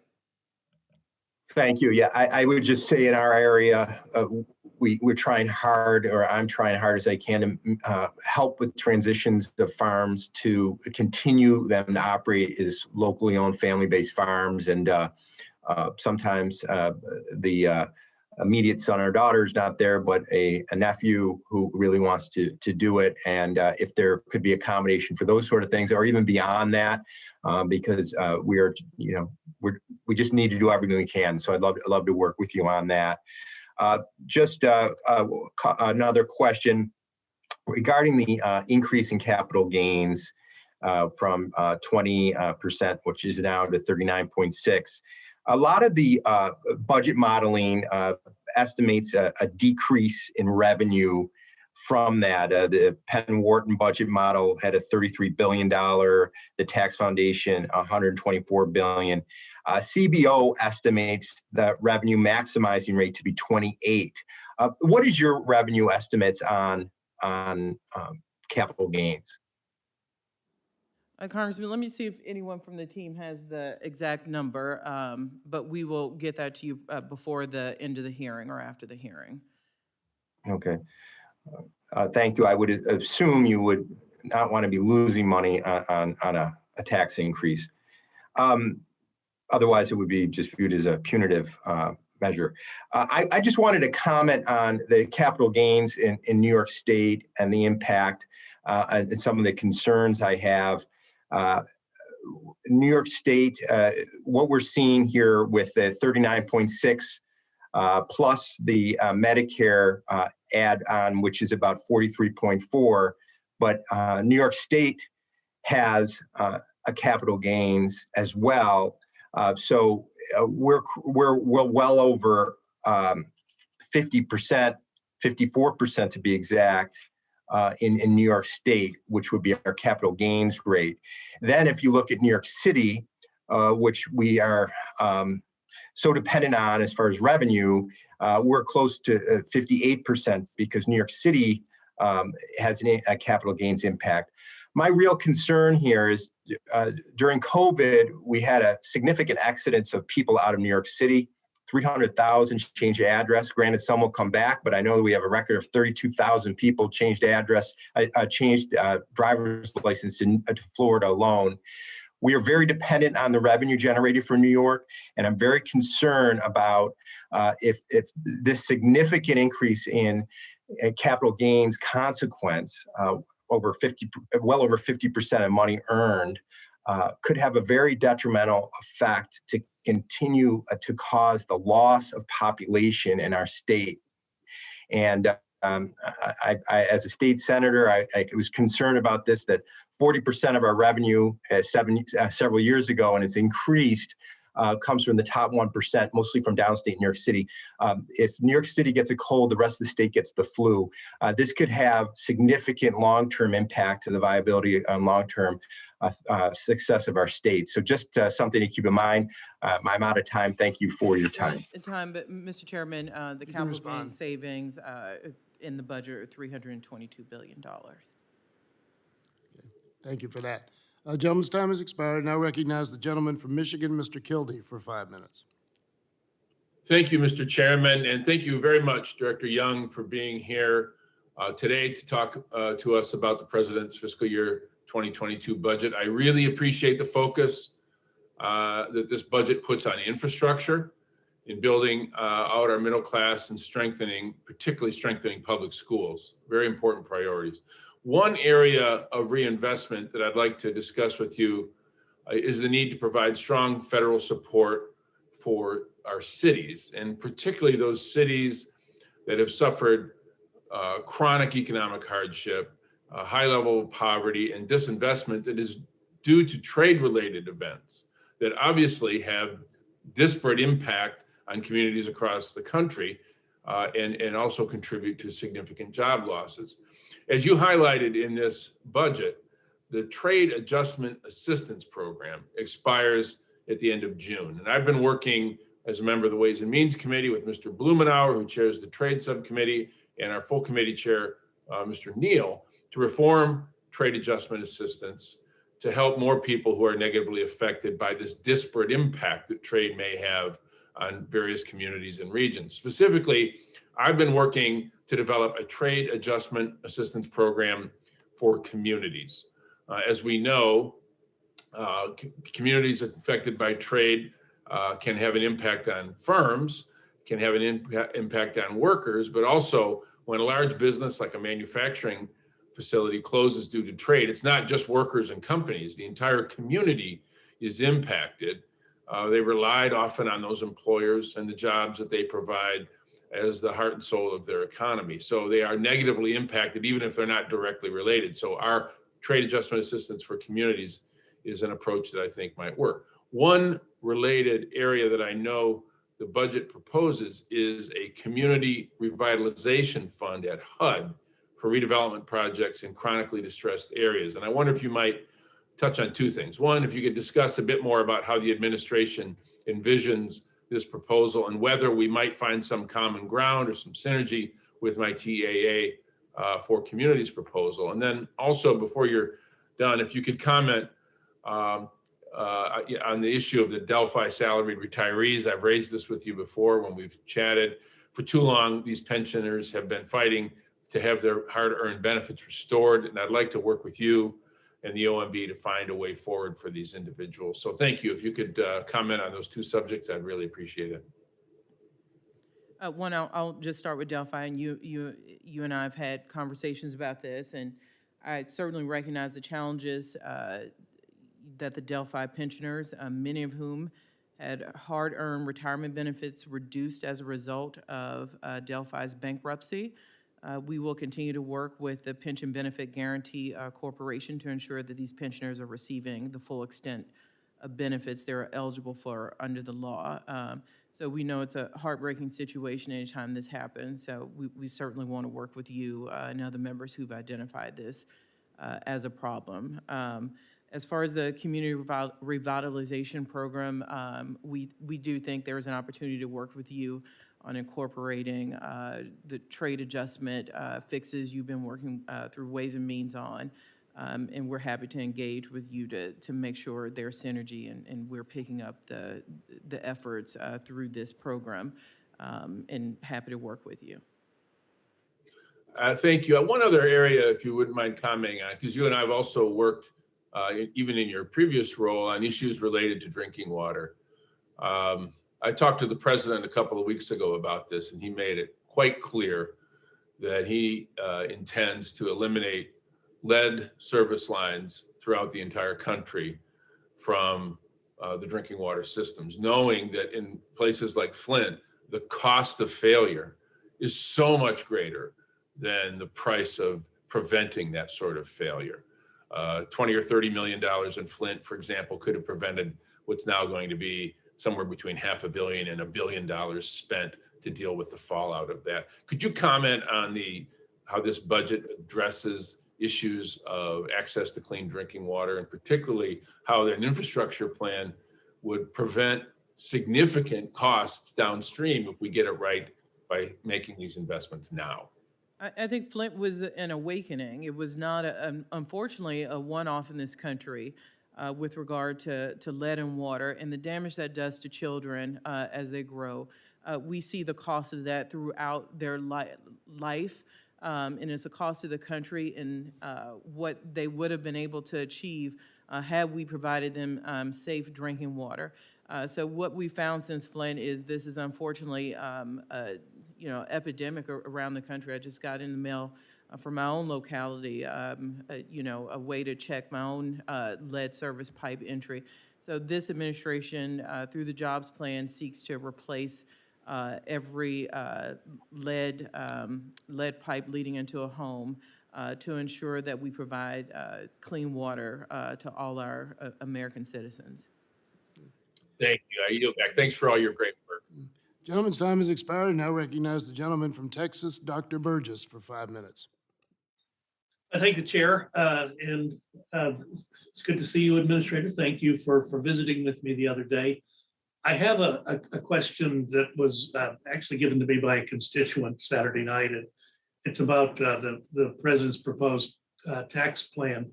I'm going to submit that to you in writing because it is fairly technical and fairly complicated. And I know we can't probably answer it within the constraints of the 5 minutes that are available, but I just wanted to underscore how serious a question it is and why, just to again, it is something that I need to be able to get back to this individual with at least some explanation of what the reasoning is about some President Biden's proposals to the tax law. I mean, he says he's not going to affect anyone who earns under $400,000 a year, but it looks like he's going to affect it in a big way. So I would appreciate your response on that. Now, this morning, when I picked up my local paper, the Dallas Morning News, and turned to the editorial page, as I will frequently do, to make sure they're not disparaging me in some way, shape, or form. And the headline on the editorial page, and I don't know if you can read it from this distance, but the headline is "Budget Reads Like a Fairy Tale." And this is unusual because the Dallas Morning News generally tends to be more left of center than right of center. But they raised some interesting points, and I'd just like for you to comment on that if you could. They do make the point that taxpayers, they acknowledge the need for investment in infrastructure. They say taxpayers have every reason to choke on a budget that is basically a wish list that's as impractical as the birthday demands of a child who has no appreciation of the value of money. There's no way around the difficulties in paying for it, whether it's taxes or adding it to the deficit. Either trajectory is unsustainable. But it comes down also on the issue of inflation, and I do wish you would address that.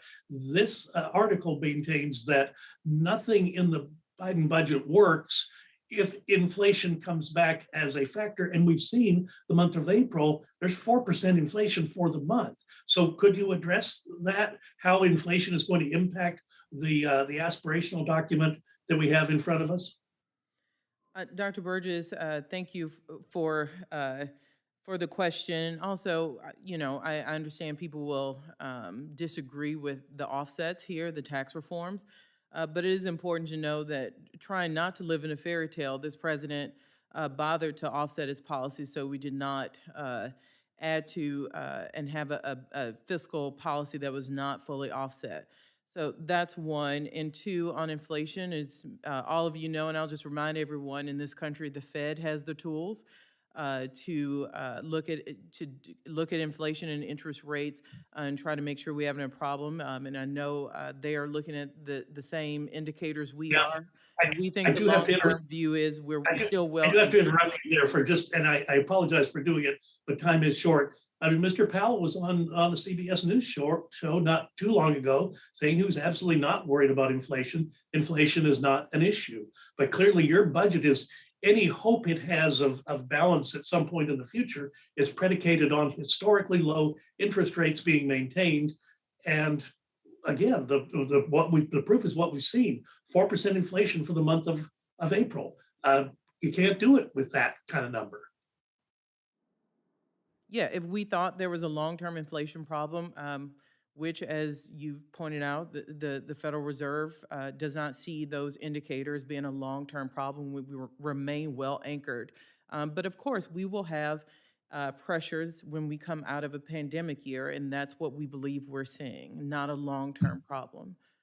Yeah, well, it's going to be sooner rather than later. And I don't think, with all respect to Mr. Jerome Powell, I don't think he's bought a 2x4 or a bag of Quikrete in a while, because those prices have dramatically increased. Let me just touch on, and we talked about this a little bit when we visited the other day, and I do so appreciate the phone call, but some of the changes that were made in the American Rescue Plan to the advanced premium tax credit, also known as the subsidy for the Affordable Care Act, and it has gone from helping those at the lowest income scales to now people at the highest income scales. And at the same time, it is going to expire in 2 years' time. I don't know if people are aware of that, but that is another looming crisis we have created for ourselves. But was there any discussion, any internal discussion of what the effect of these increased advanced premium tax credits or subsidies would have on, say, the ERISA, the commercial insurance market, the large group market that protects 200 million people in this country? And I know I have to be quick. The chairman's looking at me. But I remind everyone, the Families Plan does make those premium tax credit subsidies permanent, so as not to deal with the cliff you're talking about. But our overall goal was certainly to make sure more Americans had affordable health care to bring the premium costs down. And we're seeing more people enroll in the Affordable Care Act, which was the ultimate goal. Thank you. Gentleman's time has expired. I now recognize the gentleman from Nevada, Mr. Horsford, for 5 minutes. Thank you, and good afternoon, Chairman Yarmuth, and thank you for holding today's hearing. I want to first congratulate Acting OMB Director Shalonda Young on your historic appointment. I can't think of anyone more qualified and experienced to run the office of OMB at this critical time, and I want to thank you for being here. I also want to encourage the administration, as I have done repeatedly, to drop the acting in front of your main name and your title and make you the permanent OMB Director. I want to focus my time on two issues, one dealing with community violence intervention programs and the other on workforce development. First, in 2020, gun violence has been a major issue in this country, where we saw a historic spike in homicides in communities across the country. And while final numbers are not yet available, criminologists estimate that in 2020, there were just over 20,000 criminal homicides, a number that has not been crossed since the mid-1990s. A sizable portion of this spike occurred in urban jurisdictions of all sizes and occurred at the highest rates in racially segregated, high-poverty neighborhoods. Now, one of the strategies that we know works are community violence intervention strategies that are proven to reduce gun violence with direct, effective measures deployed by trusted individuals who have an intimate understanding of the community. And it will also help save lives and reduce gun violence. Gun violence, which has a really significant cost, as much as $280 billion a year from out-of-pocket medical costs, police response and incarceration costs, and loss in productivity and revenue, not to mention the lives that are lost. President Biden's budget reverses this trend by requesting $200 million in discretionary resources to support a new community violence intervention initiative to implement these proven interventions across the country. The president also requests an additional $5 billion in total mandatory resources to provide long-term support for this initiative. So, Director Young, how does this administration intend to break down this $5 billion over the next 8 years based on the president's recommendation? One, I want to thank you for your leadership on this, along with your colleague from Delaware. We've worked extensively with you and others interested in this. We will continue discussions. I think we have an upcoming one with you. We need to work, I think, collaboratively here to make sure we're getting it right. One of your colleagues brought up the need to make sure we're dealing with wraparound services, not just the justice side, and the resources you point out are split between the Department of Justice and the Centers of Disease Control, because we do acknowledge there are the components we must address when you deal with community violence issues. There's often other things going on that we need to make sure we're dealing with from a community standpoint. So we look forward to those conversations continuing. Those are the things, if you have a narrow scope of what you consider infrastructure, that go away. And you stated the cost of doing nothing to allow those that trend of violence to continue. And we think we have to do something about that, and it's inherent that certain communities who are overly dealing with these issues are not seeing their full growth. And so this initiative is one of the things we certainly will push for when we look at how we view infrastructure and the need to make sure all Americans can take advantage of this prosperous country. Thank you.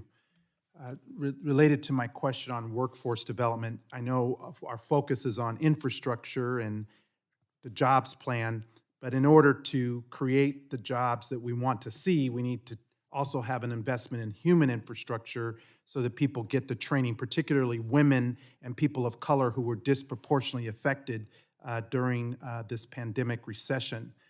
So related to the president's proposal, I believe there's 1.27 billion requested towards workforce development, providing training that incorporates employers' and workers' needs. How will you make sure that these workforce dollars are equitably distributed to reach the hardest hit communities and those who've been impacted? I also like to just highlight the $100 million in the discretionary side for registered apprenticeships.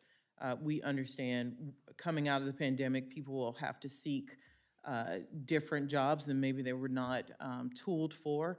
So the hope here is to retool workers from, and I do think the president's order on equitable distribution of programs, the executive order comes into play here to make sure we're getting to communities from coal country to those urban centers, to make sure we're hitting and bringing an equitable look in how we implement programs. Thank you, Mr. Chairman. I yield back. Yep, gentleman's time has expired. Now recognize the gentleman from Virginia, Mr. Klein, for 5 minutes. Thank you, Mr. Chairman. I want to thank the witness for being here today. I appreciate the call that we received this week and got to talk about some of the issues that were important. I want to focus on immigration and particularly border enforcement. Are you aware of a letter sent from Republican members of this committee requesting an opinion from GAO with regard to whether President Biden's suspension of the border wall violates the Impoundment Control Act? I am, Congressman.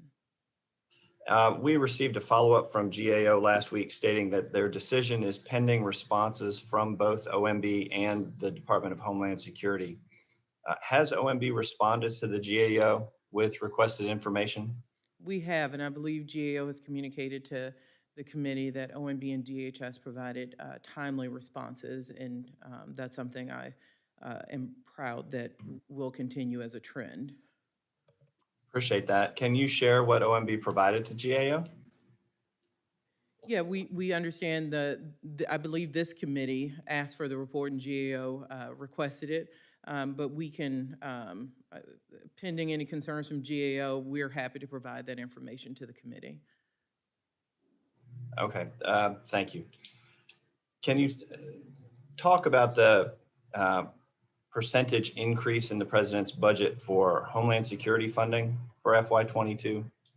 Yes, it's the overall budget is relatively flat, but we seek to move border wall funding. We seek a cancellation and would rather fund technology and migrant services and other items in DOJ and in HHS that we believe would improve the asylum system, have people go through faster, have a more efficient process. In fact, despite all of these different items you're mentioning, border security is not mentioned in the budget plan. Is that correct? I heard Congresswoman Boebert speak of that. The budget is certainly larger than 72 pages. Maybe we looked at the budget summary, but of course we have to mention border security. We talk about every government program in our budget documents. Now you are speaking of support for border security for other countries in numerous sections of the budget, 861 million total for security and economic support for Central American nations, correct? That is one of the areas we are funding to deal with the root causes of migration, which does impact our border. Okay, would you speak to the number of detention beds that the budget is anticipated to fund? Sure, the same amount that Congress passed on a bipartisan basis last December. So we're staying at that level. Is that the 32,500 level? I believe so. I'll confirm with the staff, but if that was the level in December, that is what we're funding. Okay. That's, and I'm showing 34,000 last year, so a slight decrease, but relatively stable. Given the skyrocketing numbers that we're seeing at the border, do you think that there should be a reflection in the president's budget for additional bed requests? I'll remind everything, we're still using Title 42 authority as long as we're in the pandemic. And so therefore, the policies on how we deal with certain groups like single adults has not changed since the last administration when we approved that bed number. Do you anticipate any funding to pay for hotel rooms for illegal immigrants? Congressman, we certainly seek licensed beds when it comes to children, and we have turned to influx facilities, but we certainly will not take anything off the table to ensure that we don't have people sleeping in squalor. All right, I'll take that. I'll take that as a yes. We talked a little bit about the infrastructure plan that the president has put forward. In particular, what constitutes infrastructure. I think you would find a broad bipartisan consensus for a streamlined infrastructure plan, introducing concepts such as care infrastructure, which has never been considered by Congress, never been approved as a concept by Congress. I think makes it more challenging to approve an infrastructure plan. I'm a member of the Problem Solvers Caucus. We're putting forward plans that hopefully will garner bipartisanship in the House. I would ask you, can you give me an example of something that the administration considers Gentleman's not already to be over. infrastructure? Gentleman's already beyond his time, so I will not allow him to ask another question. Gentleman's time has expired. Thank you, Mr. Chairman. Now recognize the gentlewoman from California, Ms. Lee, for 5 minutes.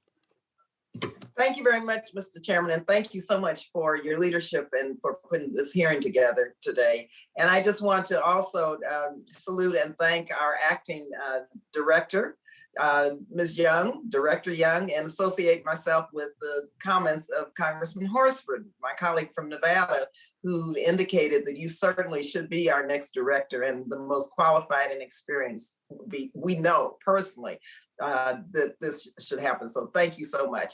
Let me say a couple of things. First of all, there are many items in the president's budget that I was very pleased to see, such as critical investments in jobs and families. And yes, our budget is a reflection of our priorities as a nation, and this budget invests in the American people, which certainly are critical to our infrastructure in this country. Of course, it's no secret that I was quite disappointed to see the president, his request in terms of an increase of our already bloated defense budget. The United States war on terror, it's lasted 2 decades and cost the United States approximately $6.4 trillion. And the Pentagon itself is still unable to pass an audit like every other cabinet department. So let me just ask you, what effort is OMB making to identify excessive spending at the Pentagon? Where are you looking for waste, fraud, and abuse? What criteria are you using to evaluate whether specific weapon systems are affordable and appropriate for our national security needs? Congressman, you know, I know your thoughts here well. You probably heard from the fulsome discussion here that I don't think, some people don't think it's enough. Some people think it's too much. What we try to do is assume some efficiencies in weapon systems. Also pay for pay raises for our men and women and troops. That is part of the increase you see here. So certainly assume that there will need to be retooling at the Department of Defense. I know Secretary Austin is working on those initiatives. We will continue to have reviews at the department that will refine the Department of Defense's budget.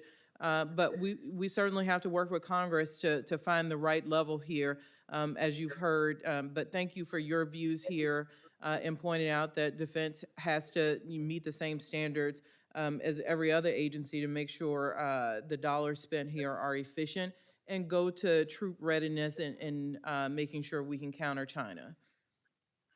Thank you very much. And I'm still going to request, and you don't have to answer it now, but a status of the audit and how waste, fraud, and abuse is being addressed within the Pentagon, because there are billions of dollars we know that have been wastefully spent and have not been subject to audit requirements. So please just get us that information. We'll work with the Department of Defense on a status update of the audit.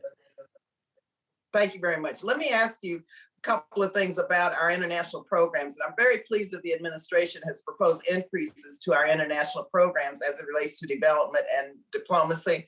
COVID pandemic raging abroad. We have health challenges and in terms of the economic impact of the COVID pandemic.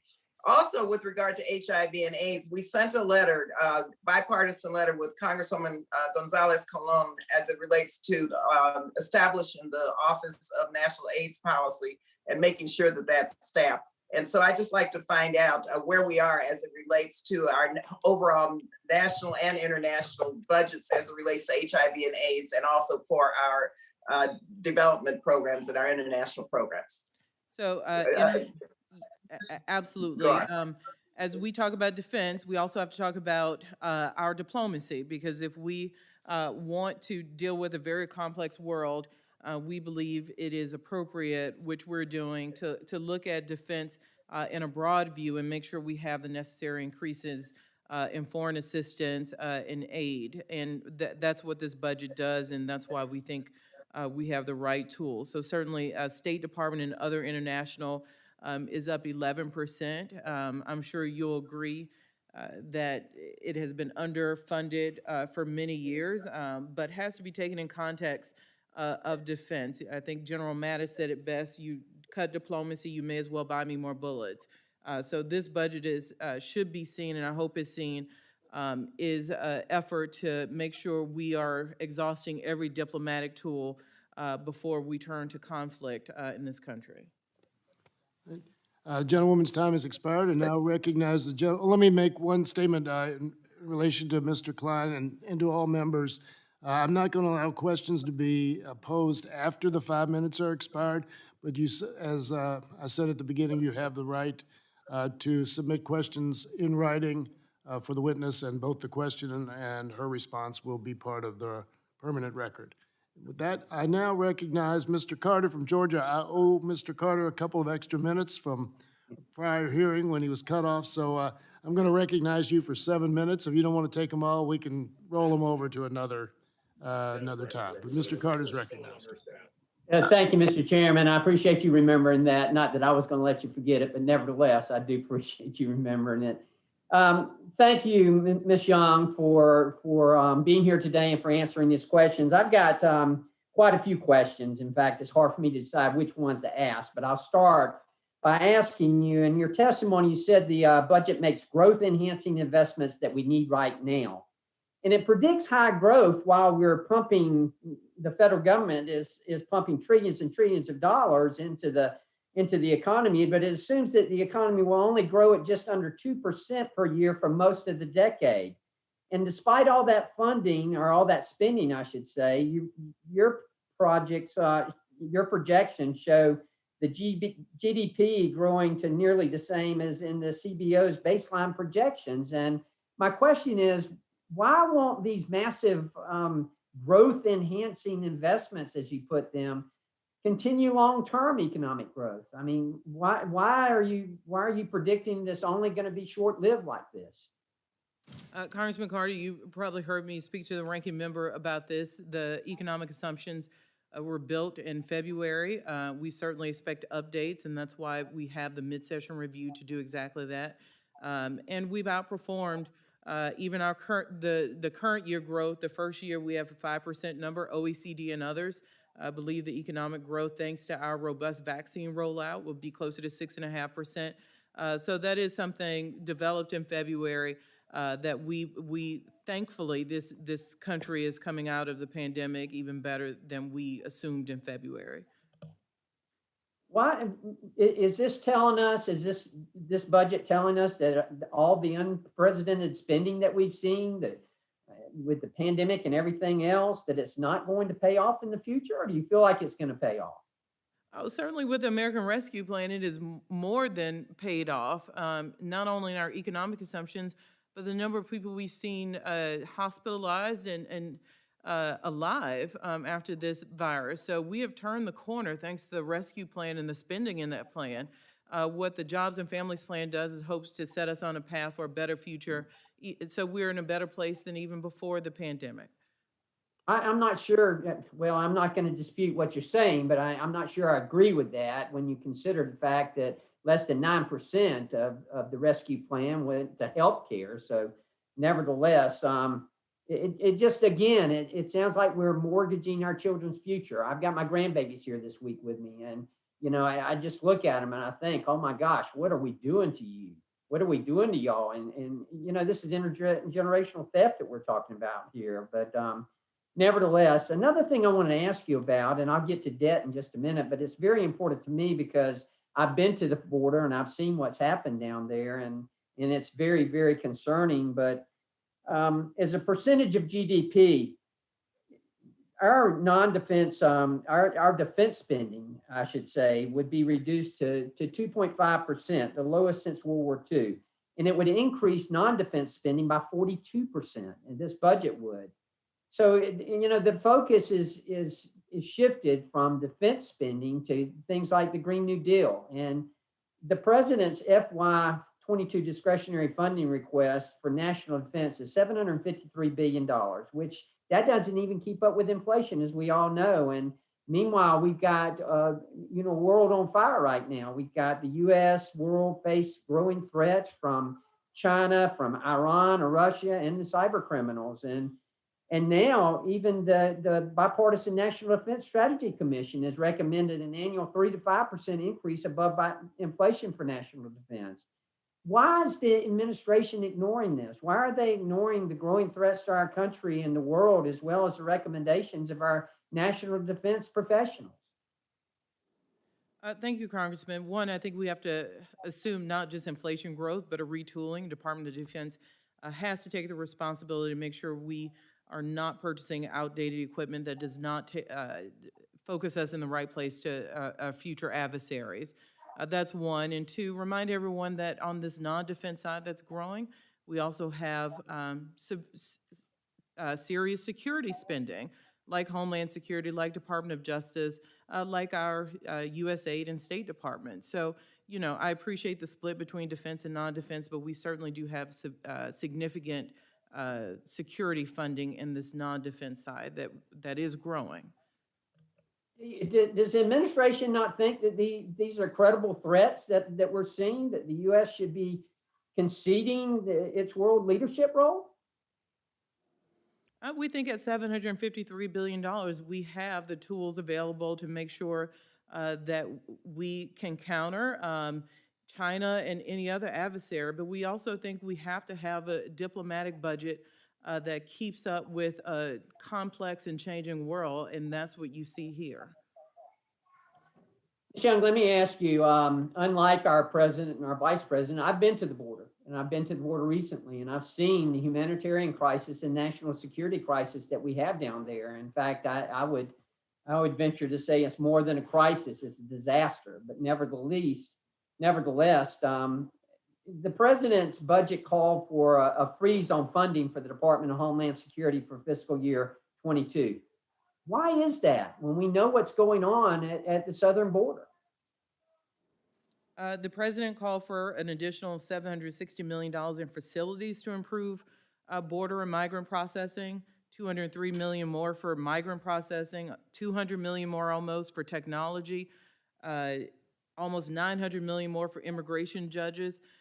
So, you know, you're certainly speaking to the top line, but we do have resources that we've devoted to this I don't mean issue. to interrupt you, but I just want to know, so does that send us a message that the administration has no intentions to do anything about securing the border, but instead just wants to spend more money into processing the illegals as they come across?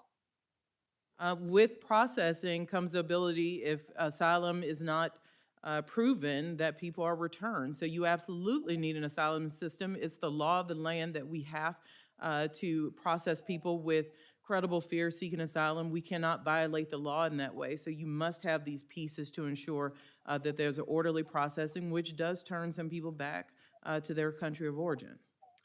Thank you, Mr. Chairman, for the extra time. Absolutely. Gentleman's time has expired. Now recognize the gentlewoman from California, Ms. Chu, for 5 minutes. Director Young, I'd first like to say congratulations on your appointment. And I'd like to start by thanking the administration for including 12 weeks of paid family leave in the budget, as the US remains the only industrialized country that does not guarantee its citizens time off to care for themselves or their loved ones when needed. And I'd like to ask about another topic with respect to the unaccompanied children's program. The budget provides $4.3 billion to the Office of Refugee Resettlement and a commitment that services will align with child welfare best practices while unaccompanied minors are in ORR's custody. I recently visited the emergency shelter at the Pomona Fairplex in Los Angeles County, and I was encouraged by the prioritization of culturally appropriate trauma-informed care and expedited protocols for unifying children with their families. And while I am grateful for the swiftness by which the Biden administration has worked to remove children from CBP holding cells, we know that massive congregate care facilities are not appropriate for prolonged stays for children. So can you discuss the administration's plans for this $4.3 billion in funding? And does it include a long-term plan to collaborate with state child welfare authorities and NGOs to allow children to stay in small licensed facilities until they can be released to family or sponsors in a timely manner? Congresswoman, our goal will always be to use licensed beds. We think it's the more appropriate place and better care can be given. It's not as crowded. And also from a fiscal standpoint, it is a much more reasonable cost consideration. I will say COVID has certainly made it more difficult to find licensed beds. We have to spread children out further, but I want you to know it is certainly our goal, and it should be every administration's goal to make sure we're using licensed beds for children. And certainly the increase seen is for ORR, but also remember that office deals with the other side of refugee resettlement. So there is funding there also to make sure we have improvements to that system. So it's a much broader set of proposals than just the unaccompanied children program. Thank you for that. Director Young, a consistent problem throughout the pandemic has been the lack of disaggregated data when it comes to Asian Americans and Pacific Islanders, or AAPIs. At the beginning of the pandemic, AAPIs were even lumped into the other category on the CDC website. But from the data we have, we know that Native Hawaiians and Pacific Islanders have experienced some of the highest COVID-19 infection and mortality rates out of any racial group in over a dozen states, including my home state of California, where the case rate for Pacific Islanders is 31% higher than the statewide rate. Despite guidelines from OMB and provisions of the Affordable Care Act that require Asian Americans and Native Hawaiians and other Pacific Islanders to be listed in separate categories in federal demographic data sets, the CDC data currently lumps Asian Americans and NHPIs into one category in its hospitalization data. But this lack of adequate data goes far beyond COVID. It also impacts our ability to understand and address broader health, economic, education, and housing disparities that AAPIs are facing. Unfortunately, our current federal data collecting standards from the Office of Management and Budget haven't been updated in over 2 decades. How is OMB working to promote data disaggregation for the AAPI population, and are there standards to ensure that AAPI data disaggregation is prioritized across the different departments of the federal government? Congresswoman, thank you for your longstanding work on this issue. We couldn't agree with you more as an administration. If you don't collect the data, know what the problem is, you have no chance of fixing it. So I'm glad the president took action at the end of May. He signed the executive order on advancing equity, justice, and opportunity for Asian Americans, Native Hawaiians, and Pacific Islanders. The president also established a first-of-its-kind equitable data working group that is led out of the White House. It includes data scientists, economists, and experts across key agencies. OMB is one of those agencies that will be working on this data issue with Census and Treasury and the Office of Science and Technology Policy. So we're trying to get there. We're at the beginning stages of writing what you pointed out as a significant wrong. Thank you for that. And also thank you for the president's budget, which calls for the establishment of a civilian climate corps, which is a bill that I'm introducing. Thank you, and I yield back. Thank you. Gentlewoman's time has expired. And now recognize the gentleman from Iowa, Mr. Feenstra, for 5 minutes. Thank you, Mr. Chairman Yarmouth and Ranking Member Smith. And thank you, Acting Director Young, for testifying today. I sincerely appreciate the opportunity to speak with you last week. As I talked to you about, inflation is something that I've really been concerned about since the reconciliation bill and what we're seeing today. The continued growth of inflation up by about 4.2% right now.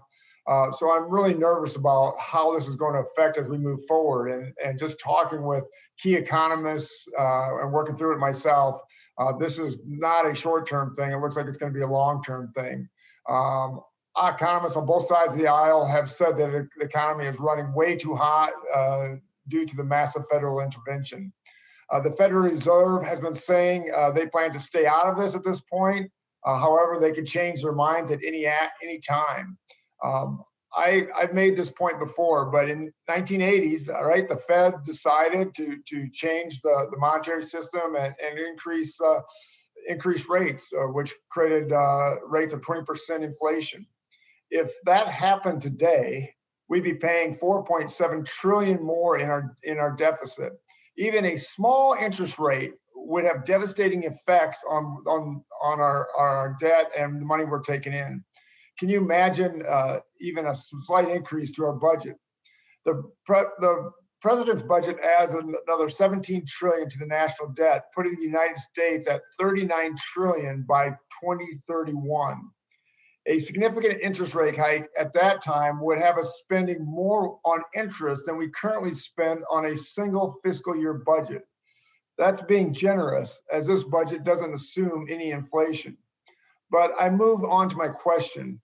I just want to make this point that the numbers that we're talking about today are just completely unreal when it comes to our debt. And I can't even say that we are spending Monopoly Monday.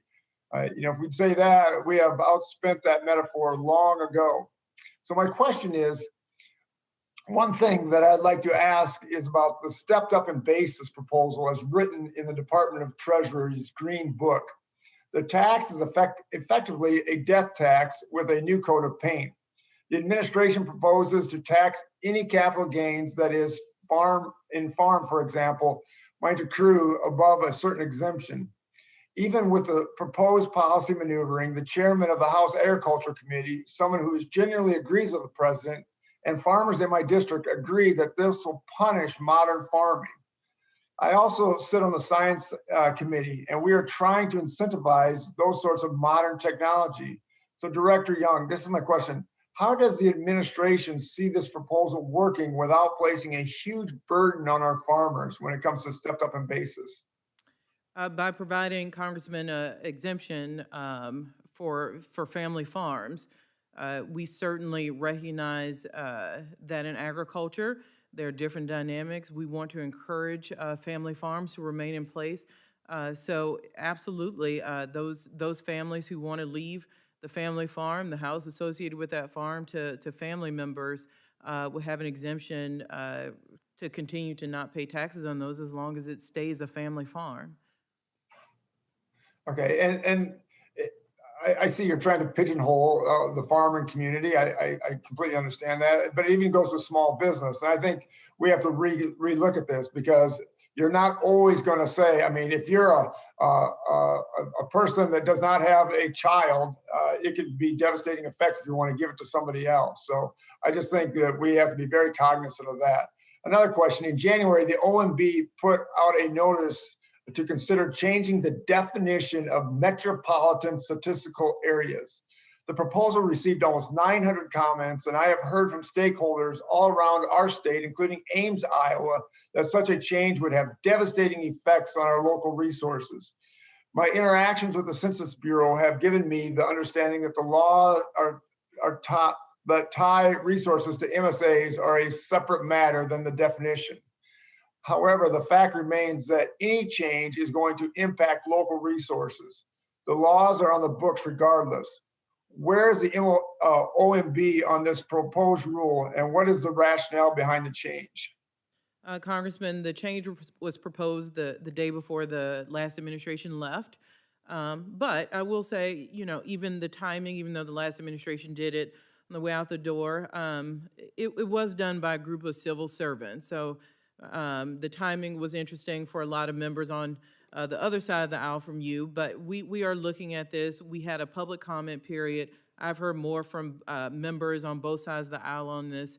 We hope that public comment review period ends soon and we can make a determination about whether to take the civil servants' recommendations on the changes. But I hear you and your colleagues have also made it clear what a problem this would be. Thank you, and I yield back. The gentleman's time has expired. Now recognize the gentlewoman from Virginia, Ms. Wexton, for 5 minutes. Thank you, Mr. Chairman, and thank you, Director Young, for joining us here today. It is wonderful to see you. I cannot think of anybody who would be better suited to this role. And I want to associate myself with the remarks of my colleagues that I hope that you become the permanent director of OMB. And there's so much in this budget to celebrate. I want to say thank you very much for the 2.7% pay increase for federal workers and the parity with our service members in the civilian service. You know, our federal workers get a bad rap from a lot of folks on the other side of the aisle who think that it plays well back home, but they performed amazing service during this pandemic, standing up programs remotely for things like the Paycheck Protection Program and new nutrition programs during the pandemic and keeping everything going smoothly. So I'm very pleased that you did that, and I just want to say thank you. And I want to take a moment to talk about VOCA, the Victims of Crime Act. Because that is funded by deposits into the Crime Victims Fund, and those deposits are at historic lows. They in fact haven't been at the reduced levels that they're at now since 2003. And I've heard from a number of victim services agencies in my district that they are going to have to cut services to victims of crime, things like victims of domestic violence, sexual assault, child abuse, and human trafficking. So I just wanted to give you a heads up that is going to happen if we don't do something about this. But I understand that your budget includes some wonderful supports for those communities. So can you talk a little bit about how your budget seeks to support these populations? As you probably know, President Biden worked on these issues as a senator many years ago. So the commitment in this budget is not surprisingly strong. VAWA is increased by 95%. We understand the receipts have gone down, and we'll have to make up for that in budget authority. But it's the right thing to do. You've seen increases through this pandemic on what people have to face with regard to domestic violence.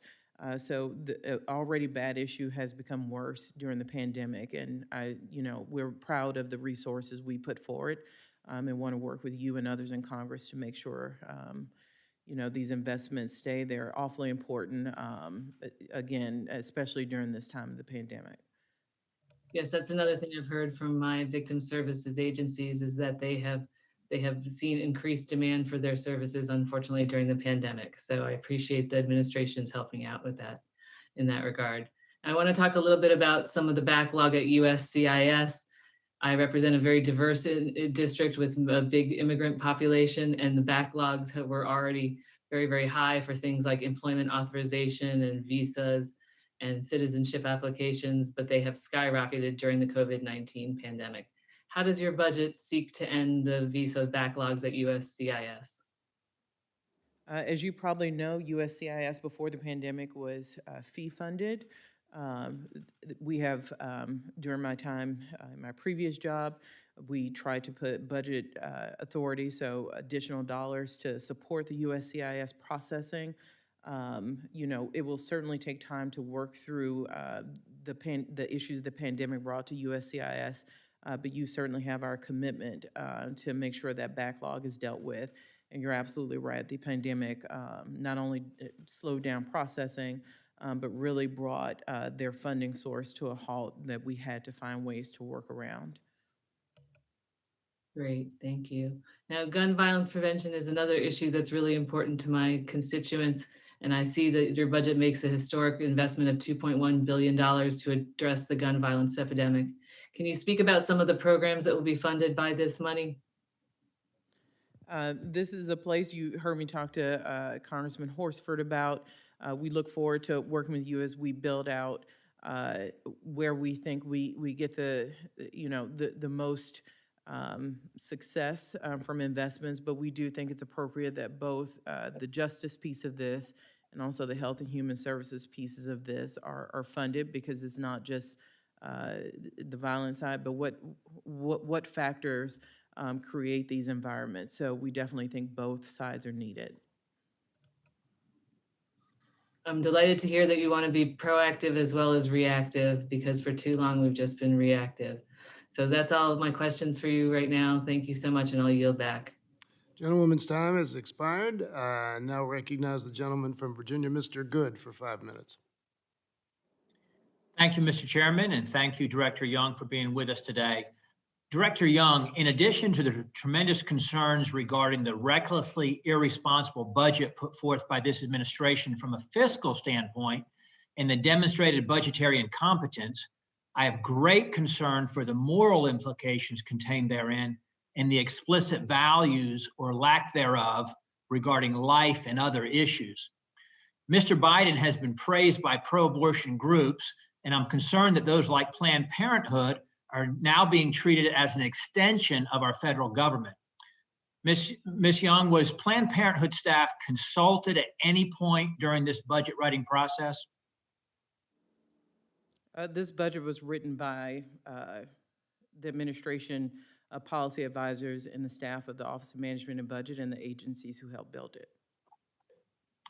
You didn't answer my question. Was Planned Parenthood staff consulted at any point during the budget writing process? I certainly did not. I also, thousands of people work on the budget, but I certainly did not seek advice from Planned Parenthood. What I asked was Planned Parenthood consulted at any point during the process? I can speak for myself, Congressman, certainly not by me. You have never met with Planned Parenthood during your time at OMB? Of course, I meet with Planned Parenthood and other organizations, as I think part of my job entails. Okay, so when have you met with Planned Parenthood since you got to OMB? How many times? I've never met one-on-one with Planned Parenthood, but I certainly would not rule out that they participated in group meetings with other organizations. Thank you. Planned Parenthood has donated millions of dollars to Democrat candidates, including the president. Now that he's elected, it appears that these donors, such as Planned Parenthood, are being given seats at the table in the policymaking process. Are there other Democrat donors to which the Biden administration plans to direct federal funds that the American people should be aware of? Congressman, to the extent organizations receive federal funding and also are campaign donors, I cannot speak to that. On the subject of values indicated in this budget, or again, the lack thereof, do you personally believe that abortion is wrong for any reasons, under any circumstances, or at any stages of the unborn child's development? In this job, I appreciate the answer. In this job, my personal beliefs have little to do with the budget you see put forward before you. So you won't indicate any time, any reason, any circumstance in which abortion you believe would be wrong? My personal values have nothing to do with the budget. We're here to serve the American people. The science is now clear that life begins at conception.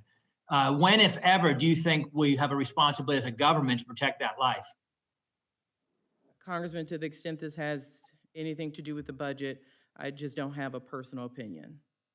Well, this is the most anti-life budget in American history. It's actually good to hear you say the word abortion, because our president's been in office now for 140 days. Neither he nor his press secretary have used the term abortion yet, which demonstrates the callousness they have to the 70 million lives who've been lost through this travesty of abortion, and which in fact has disproportionately impacted or devastated the minority community. I think the president's probably uncomfortable with his political compromise on the issue. There was a time when he would actually stand up for unborn life, but now he's caved to the anti-life commitment of his party.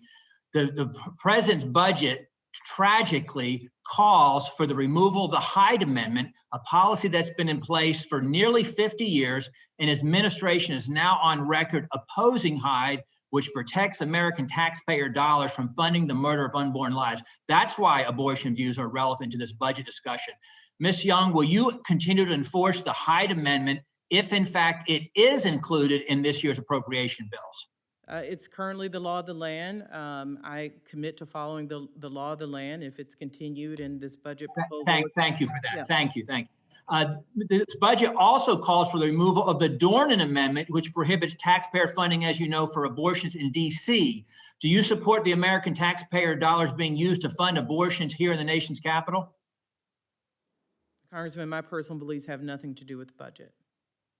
You know, as Vice President, Mr. Biden said, hey, show me your budget, I'll show you your values. I'm saddened by what this budget says about the values or lack thereof that our government now promotes, and I'm right on time, so I yield back. Thank you, Mr. Chairman.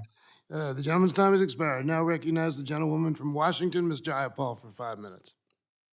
Thank you, Mr. Chairman, and Director Young, Acting Director Young, thank you so much for being with us today. I wish my Republican colleagues cared as much about life when it comes to supporting things like childcare, things like ending poverty, things like ending hunger. Those are also part of ensuring that we support life. So thank you, Director Young, for all of your testimony today and all of the work that you have been doing across the board for the American people. I wanted to say that this budget is largely a bold and progressive budget that recognizes that we need those once-in-a-generation investments in education, childcare, healthcare, infrastructure, and so much more, along with making fair a ridiculously unfair tax system where the wealthiest millionaires and billionaires never pay their fair share. But I do want to focus today on two issues, one where I greatly agree with the president and one where I do not. The COVID-19 pandemic made clear that we must deliver a healthcare system that works for the American people and isn't tethered to employment. I'm grateful that this budget reflects commitments laid out in the Biden-Sanders Unity Task Force that I co-chaired and reflected in a letter that I led with over 75% of the Democratic caucus across the ideological spectrum who understand how critical it is to empower Medicare to negotiate drug prices, improve Medicare benefits to include dental, vision, and hearing, and expand Medicare eligibility to 60. Director Young, please speak to President Biden's commitment that Congress should act swiftly to include in the American Jobs and Families Plan these critical issues. Congresswoman, thank you for everything you've done around the issue of health care. The budget is very clear. The president wants to see action, bold action on prescription drug prices. There's a fundamental problem with Americans, not only through their tax dollars with Medicare program paying too much for drugs in this country. So we asked Congress to work this year to bring those costs down. We think that will save at least $500 billion.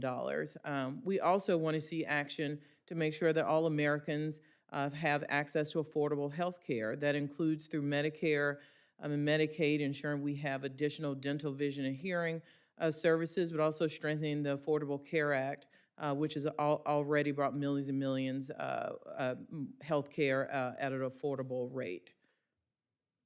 Thank you, Director.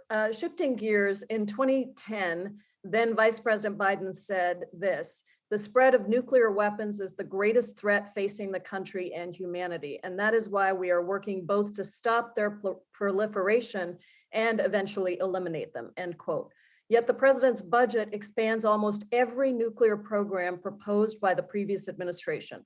It funds the new nuclear-armed sea-launched cruise missile, a weapon that President Obama retired with the full support of the Navy, that then Trump sought to restart, and now this budget gives it its first funding. Is that correct?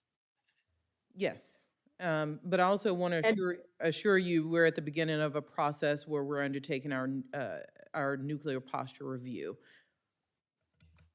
That review is very, very important. As you know, just last August, President Biden pledged to bring us closer to a world without nuclear weapons. This is a quote of his, so that the horrors of Hiroshima and Nagasaki are never repeated. And yet this budget again extends the life of the massively destructive B-83 nuclear gravity bomb, which has a yield that is 100 times larger than the bomb dropped on Hiroshima. Moreover, the budget increases funding for the long-range standoff nuclear-armed air-launched cruise missile to a level far beyond what the previous administration's budget suggested would be required. Can you speak to how quickly the nuclear posture review will be done, and be clear about whether this budget will incorporate whatever that review comes up with?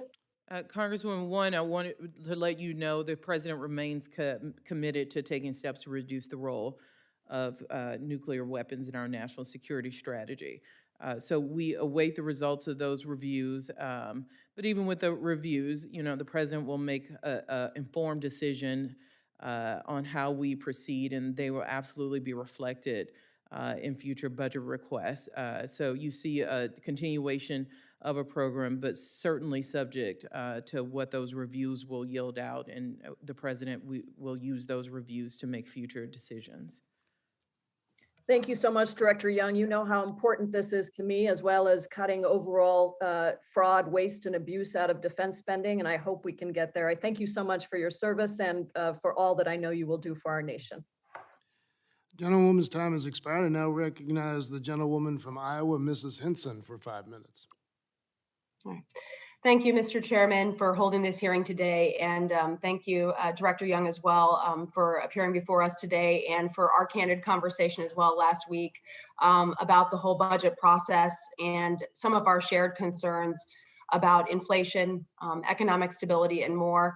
I'm particularly concerned about the cost of living for the average Iowan. We've heard a lot of talk today about inflation. Just this week, a standard 2x4 of lumber at our Waterloo Home Depot was up to $8.25. That's a nearly 60% increase. And that's just one area where we've seen a dramatic increase in inflation. So I hope to continue our conversations about how we can truly address this issue.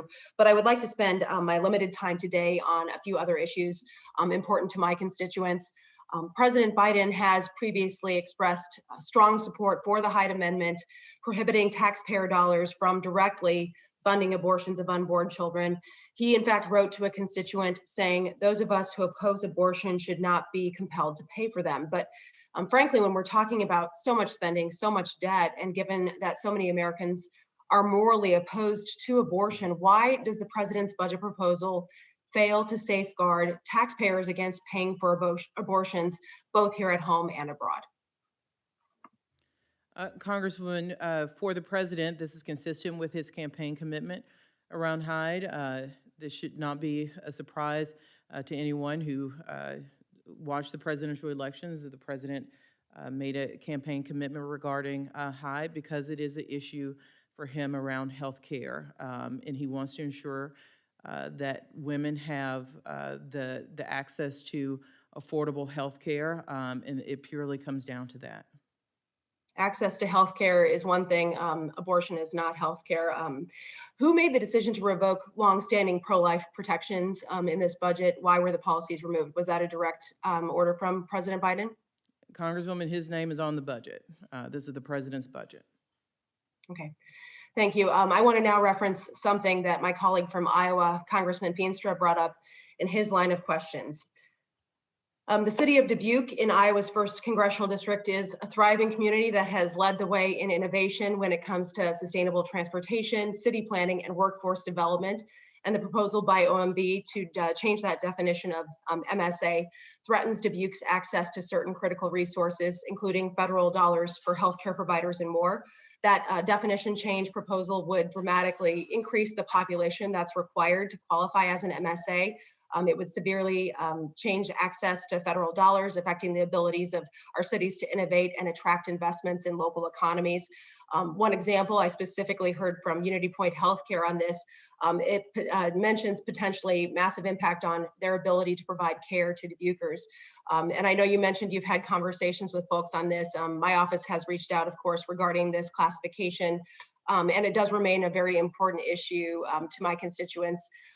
Right now, I understand that the definition change is currently in kind of a black box period of review. Can you share with us why this process is not transparent and it's lacking in input for community input and commentary?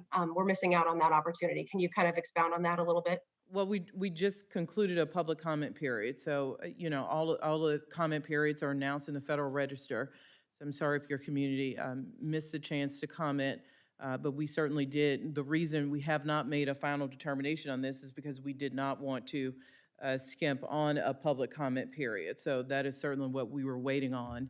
And I wait for the staff to bring an analysis of what those public comments brought to bear before we make a final determination.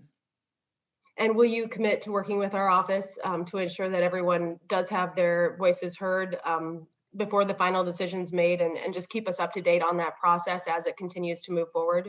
People are very concerned about this, not just in Dubuque, but also in Ames, as Congressman Feenstra mentioned.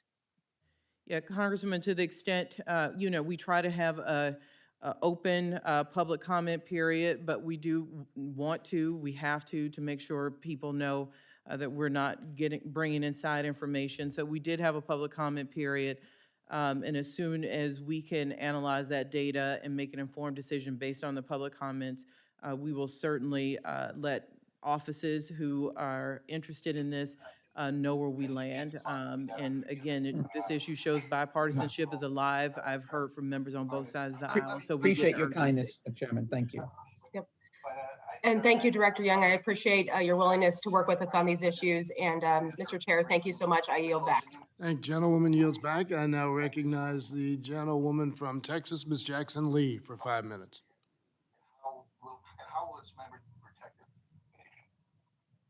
Am I on? You are on. Hello? Hello? You're recognized. You're on. Thank you so very much. Looks like I had a few seconds here into the sound. Thank you so very much, Mr. Chairman and the ranking member, and to Ms. Young for the time that you have spent with us today. Let me emphasize my commitment to the mindset of the president. I believe we should go big. And frankly, I believe that the president, I just got through with an appropriations committee presentation, listening to members explaining the various needs that members have in their respective districts. We're long overdue for a rebuild in our country. We cannot go small, we have to go big. And I happen to support the $2.2 trillion program that I frankly believe we should go back to. And the reason is because it is partly a rebuild of this nation that's not had this opportunity for a long period of time. So let me first of all raise a question to you with respect to the contentious formula for how one should pay for this. My question is, could you tell us what the corporate tax was in the pre-Trump tax era? Ma'am, this policy would take us not all the way back to the pre-TCJA tax cut period. We'd be moving from 21 to 28% under this proposal. I believe the pre-TCJA rate was 35%, which I'm getting a lot of nods, yes. So we're going from 21 to 28. The rate before the tax cuts was 35. So let me put a stamp of reasonableness on that decision.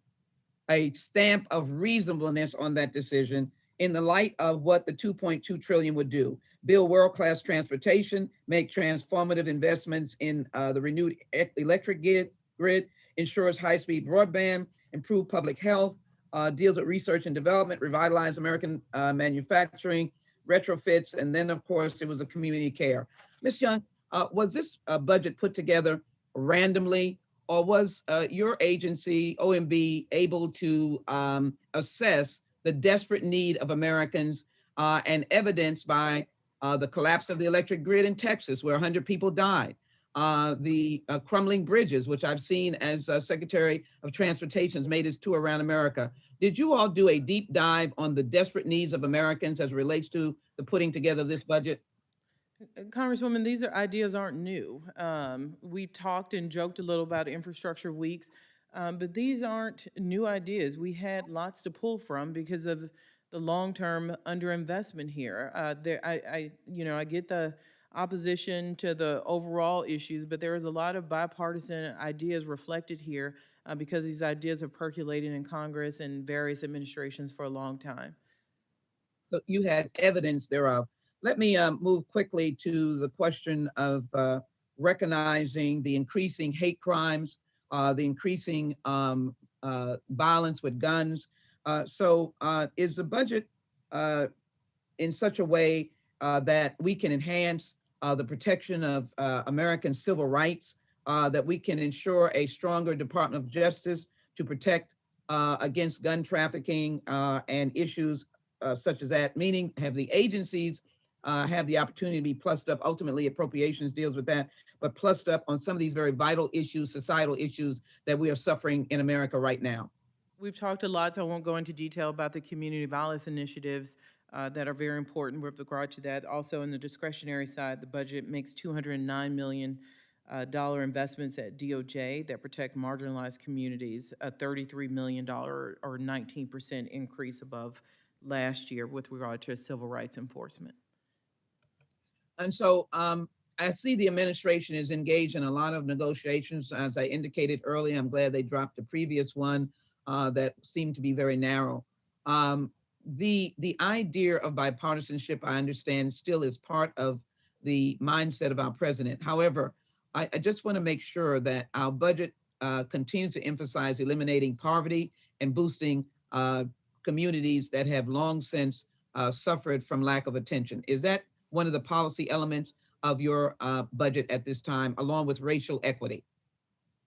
Yes, including actions outside the budget, including the president signing of executive order on racial equity and equity issues writ large.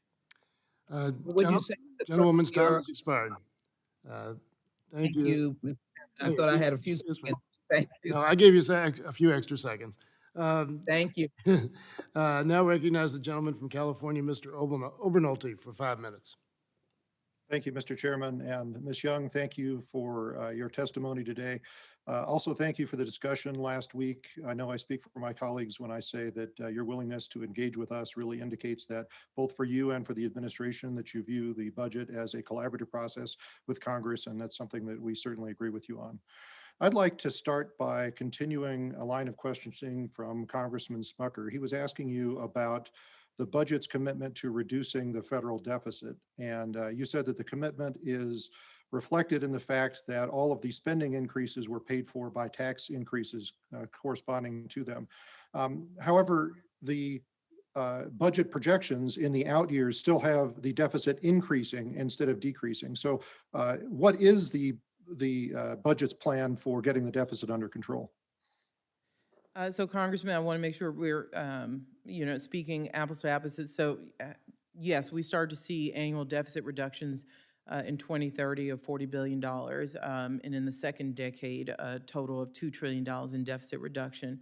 I think you might also be referring to overall GDP numbers, which do rise, but flatten out in out years. Okay, I'm just looking at your, this is your budget summary under deficit. In 2029, it's 1.3 trillion, 2030, 1.48 trillion, 2031, 1.57 trillion. So that just tells me that we're moving in the wrong direction rather than the right direction and getting the deficit under control. Do you not agree? Annual deficits start to show negative effects in 2030 in our budget. We can certainly work with you to figure out the discrepancy, but by 2030, we see $40 billion in annual deficit savings. Okay, well, let's work, because I mean, that's not what I'm seeing in your budget summary. And the reason it's important to me is that according to the Congressional Budget Office, when GDP reaches, when the federal debt reaches 200% of GDP, that's going to represent an annual income loss to the average American of over $9,000. So that's something that's obviously not desirable, and I hope everyone would have a commitment to getting that under control. I'd also like to talk about something that Congressman Smucker asked you about regarding interest rates. And I know Congressman Feenstra had a concern about this as well. You had said in your presentation that declining interest rates give us the fiscal space to make these investments. But then when you were responding to Congressman Smucker, you said that this budget assumes that interest rate increases in out years. So I found that confusing. and particularly in light of the fact that the last time we saw this uptick in inflation was about 40 years ago. And the result of that was that the interest rate on government debt surpassed 10%. So, how do you reconcile that? What interest rate assumptions have you made in this budget, and what would the effect be of interest rates going to above 10% for government debt? Sir, we don't see indicators that interest rates will rise to the levels you speak of. My intention in telling you what we built our economic assumptions around, that we were trying to be responsive and set reasonable. I think OMBs in the past have been criticized for making too optimistic of assumptions. We tried a reasonable approach here where we did show some interest rate growth, but it still remained very low based on historical averages. And we still believe, even with that reasonable projection, gives us the fiscal space given the historical lowness of where we are with interest rates. And we don't see the long-term indicators that we're going to reach rates nearly as close to what you're mentioning. Okay, well, I think we all join you in hoping that that's the truth, that remains to be seen, whether or not interest rates are actually going to increase again. It would be terrible for our country and for our government and for this budget should that occur. And then a last question, something that you said in your opening really interested me. You said that this budget ensures that wealthy Americans pay their fair share. So I just want to clarify, does that mean that if Congress would enact this budget exactly as written, that wealthy Americans would be paying their fair share?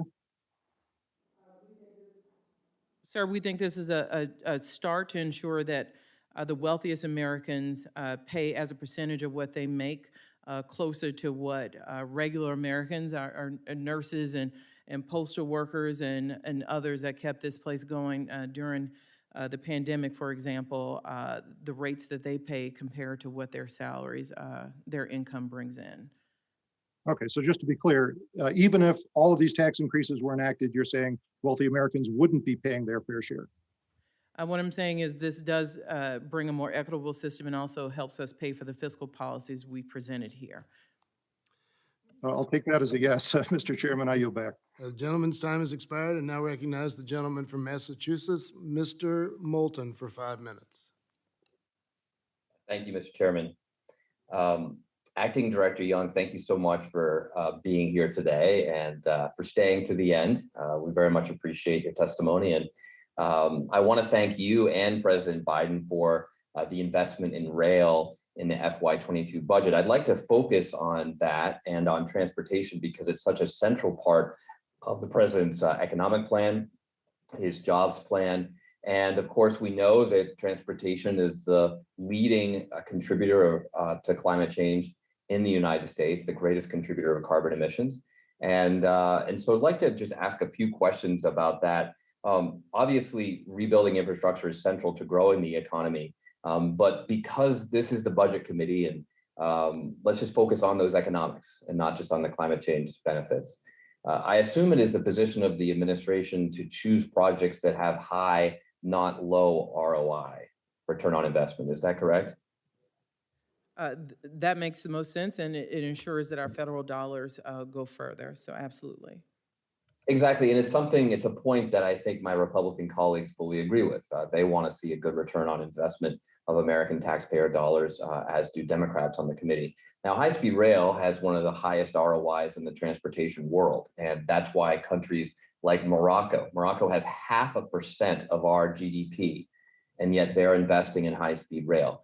And I emphasize, they're not investing in the slow excuse for high-speed rail that we're used to riding on in the Northeast Corridor. They're investing in true modern high-speed rail, 200-mile-per-hour trains, because the ROI of these projects is so high. China's doing the same thing. They've invested so much in high-speed rail that they, in just 12 years, have built the largest high-speed rail network in the entire world.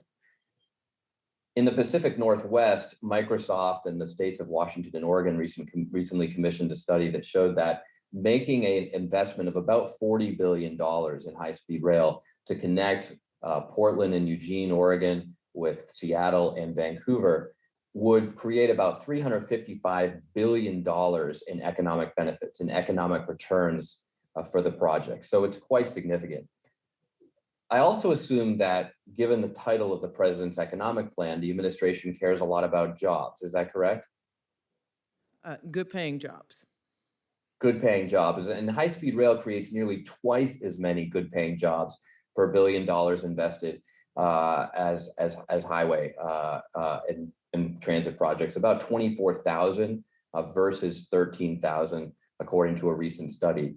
I would hasten to add that subsidizing electric vehicles, which is also a big part of the plan, actually reduces jobs. Most EV factories are highly automated, taking jobs away from auto plants around the country and giving them to robots. Now, I'm not opposed to EVs. I'm not even opposed to subsidizing them because of the climate change benefits, but they are not going to have a positive impact on jobs. Now, I also believe the administration cares about reducing congestion. We pay about $166 billion in congestion prices and congestion costs every single year. Is that correct? Correct, especially when you look at lost productivity.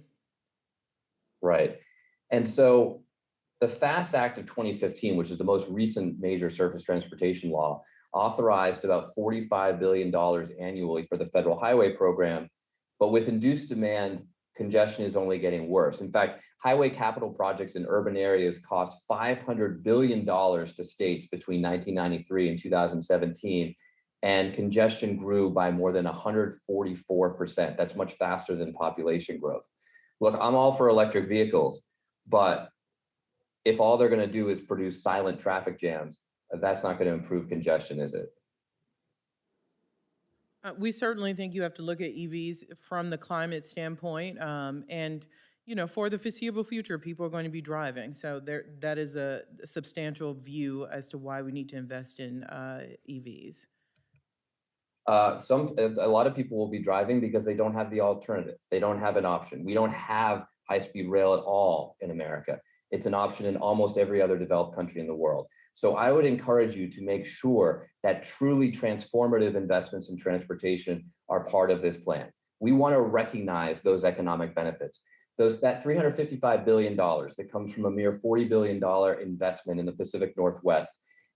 Compare that to adding one lane to I-5 in either direction. It costs twice as much. And there are no economic benefits from that because travel times don't improve. So rather than just silent traffic jams, let's invest in the future of transportation. Thank you, Mr. Chairman. I yield back. Gentleman's time has expired. Now recognize the gentleman from Florida, Mr. Donalds, for 5 minutes. Thank you, Mr. Chairman. Director Young, I actually want to pick up where Mr. Robinolti of California left off. You talked about essentially that this is the starting point, your tax proposal to make sure that the tax system is equitable. If this is your starting point, what's the finish line? Well, frankly, sir, the tax proposal in itself, we think, is a necessary step for reform, for fairness, but it's also a tool to ensure that we have some fiscal discipline and fully offset the proposals we put forward. So we have yeah, but Director Young, Director Young, hold on, I'm gonna reclaim my time a little bit. I've heard that explanation throughout this hearing. I'm asking you specifically, if this is the start in the mind of yourself or the administration, what's the finish line? Where are we going when it comes to tax policy? Congressman, this is the policy on the table, and we'd ask you to take close consideration. All right, real quick, let me ask you a question. If the desire of the administration in part is to make sure that all Americans are paying the same percentage of their income into income taxes, would the administration support a flat tax? Congressman, the policy is in front of us. It ensures that the wealthiest amongst us begin to pay a fair share compared to regular Americans.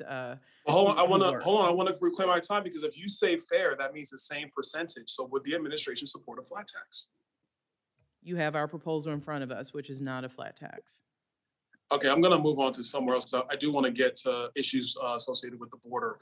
You said earlier in your testimony, in part, we're talking about border security and what the budget speaks to about border security, that walls don't work, essentially. When you guys were crafting this budget, did you actually have consultation with members of Border Patrol, excuse me? Of course, we talked to the Department of Homeland Security.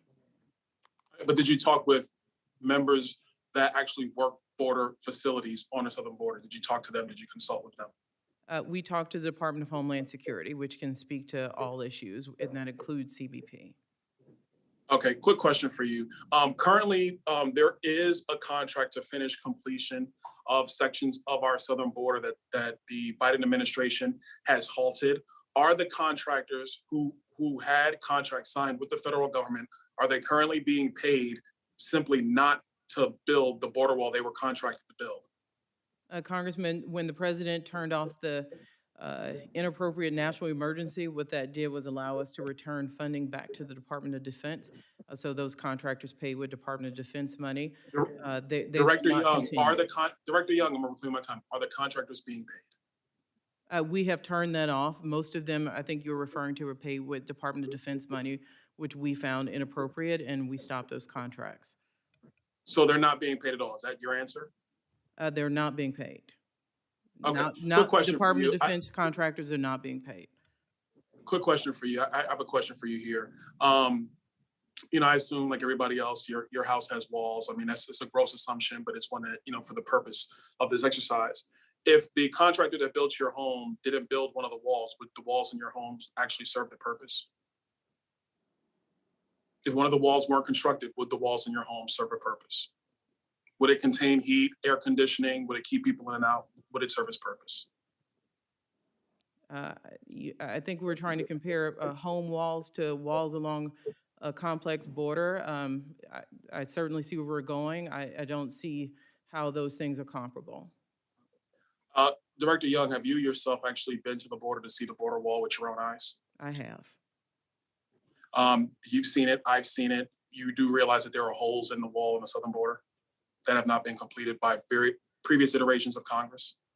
I realized that there was bipartisan opposition against taking Department of Defense funding to complete sections of a wall that had dubious merits to begin with. I guess, Director, here's what I'm trying to understand. How can the border wall actually work if Congress refuses or the administration pulls back contracts to actually complete the wall? That would be similar to the contractor, you know, building, frankly, the entire wall for a home, but not putting in the windows. Wouldn't you agree? It was also important to put in windows in wellness facilities and other things the last administration stole to fund the border wall. We put it back. Last question for you, Director. Are you aware that Border Patrol has informed people on the southern border that the aerostat balloons and bridge cameras are being removed because they say it costs too much money? I have not heard that. I'm done with my time. The gentleman's time has expired. I now recognize the gentleman from New York, Mr. Morelli, for 5 minutes.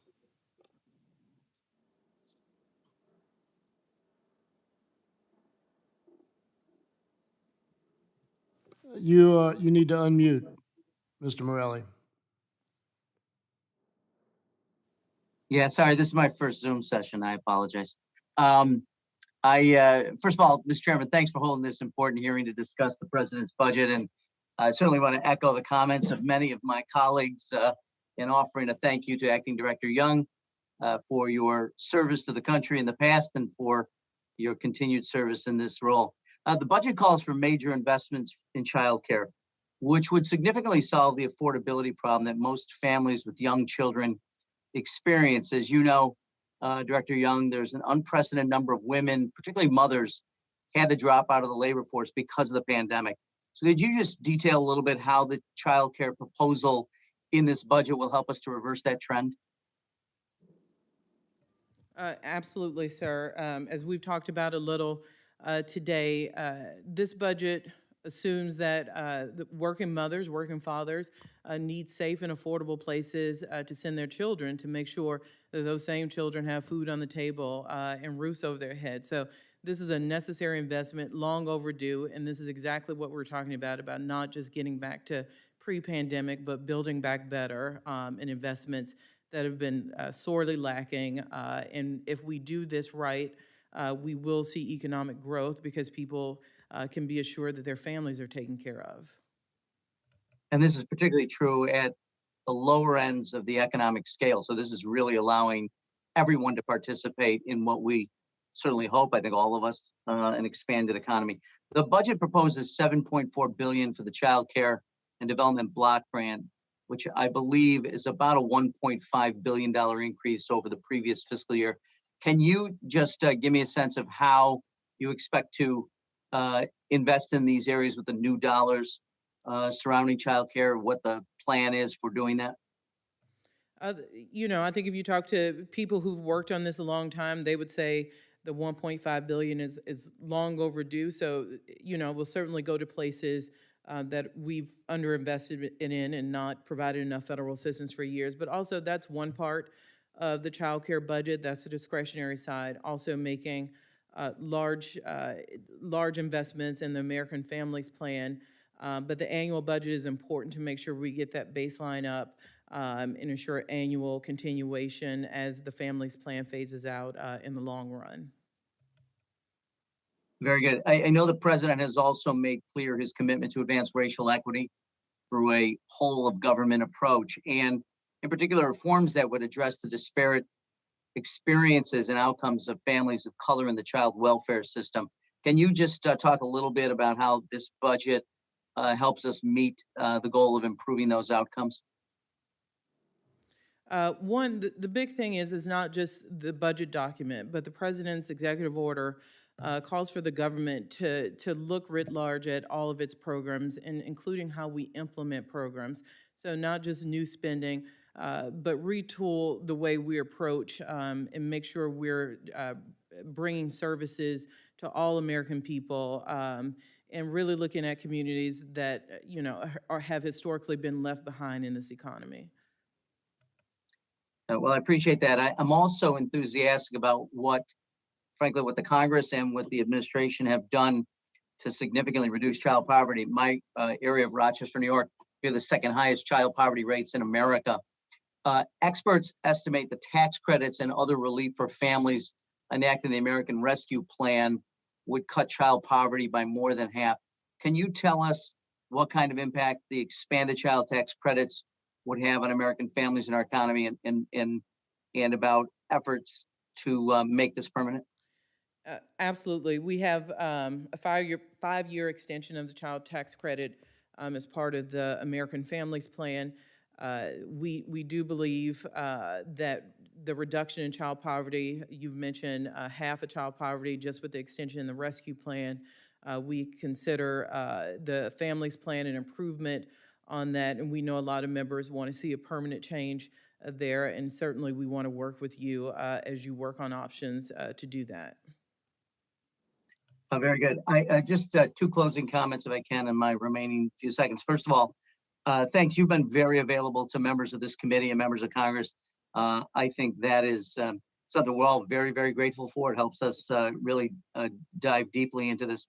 And the last thing I'd say is the reason I focus on child poverty and daycare is if we want to expand the economy for everyone, we have to make these investments. And I'm pleased that you and the administration are do that. And with that, Mr. Chairman, I yield back my time.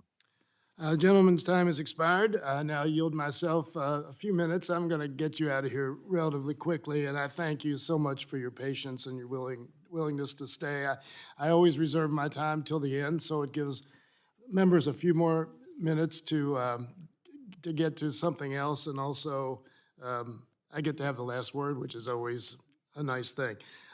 First thing I will say is if anyone had any question about whether you were the right person for the permanent director's job, I would think after this appearance they couldn't possibly have. So I wish you the best of luck with that. You have my strong endorsement. Secondly, about 2 years ago, I spoke to the Rotary Club in Louisville, and the theme of my speech was there were three things that I thought we had to start doing immediately and totally emphasize if we were going to have a viable future. One was deal with climate change. This budget does that. One was to concentrate on early childhood education. This budget does that. And the third was try to figure out how we're going to handle artificial intelligence. And with the research commitment that's made in this budget, I suspect that that will be achieved as well. So on the things that, in terms of making the decisions for the future, I think this budget deserves a great deal of commendation. Finally, I'm going to give a quick speech that I give all the time when people worry about debt. And I'll ask you to agree or not agree. we've been accumulating debt in this country for 230 some odd years. Has anybody ever been asked to pay off their share of the debt? No, Mr. Chairman. Is there any likelihood that that would happen? No, Mr. Chairman. And there's a book out now called The Deficit Myth by an economist, Dr. Stephanie Kelton. And when she talks about the debt, she says, you shouldn't think of it as the debt, the national debt. You should think about that as the total investment that the federal government has made in the United States people, the population, over the history of the country minus taxes. Does that seem like a fair characterization of debt to you? It seems fair now.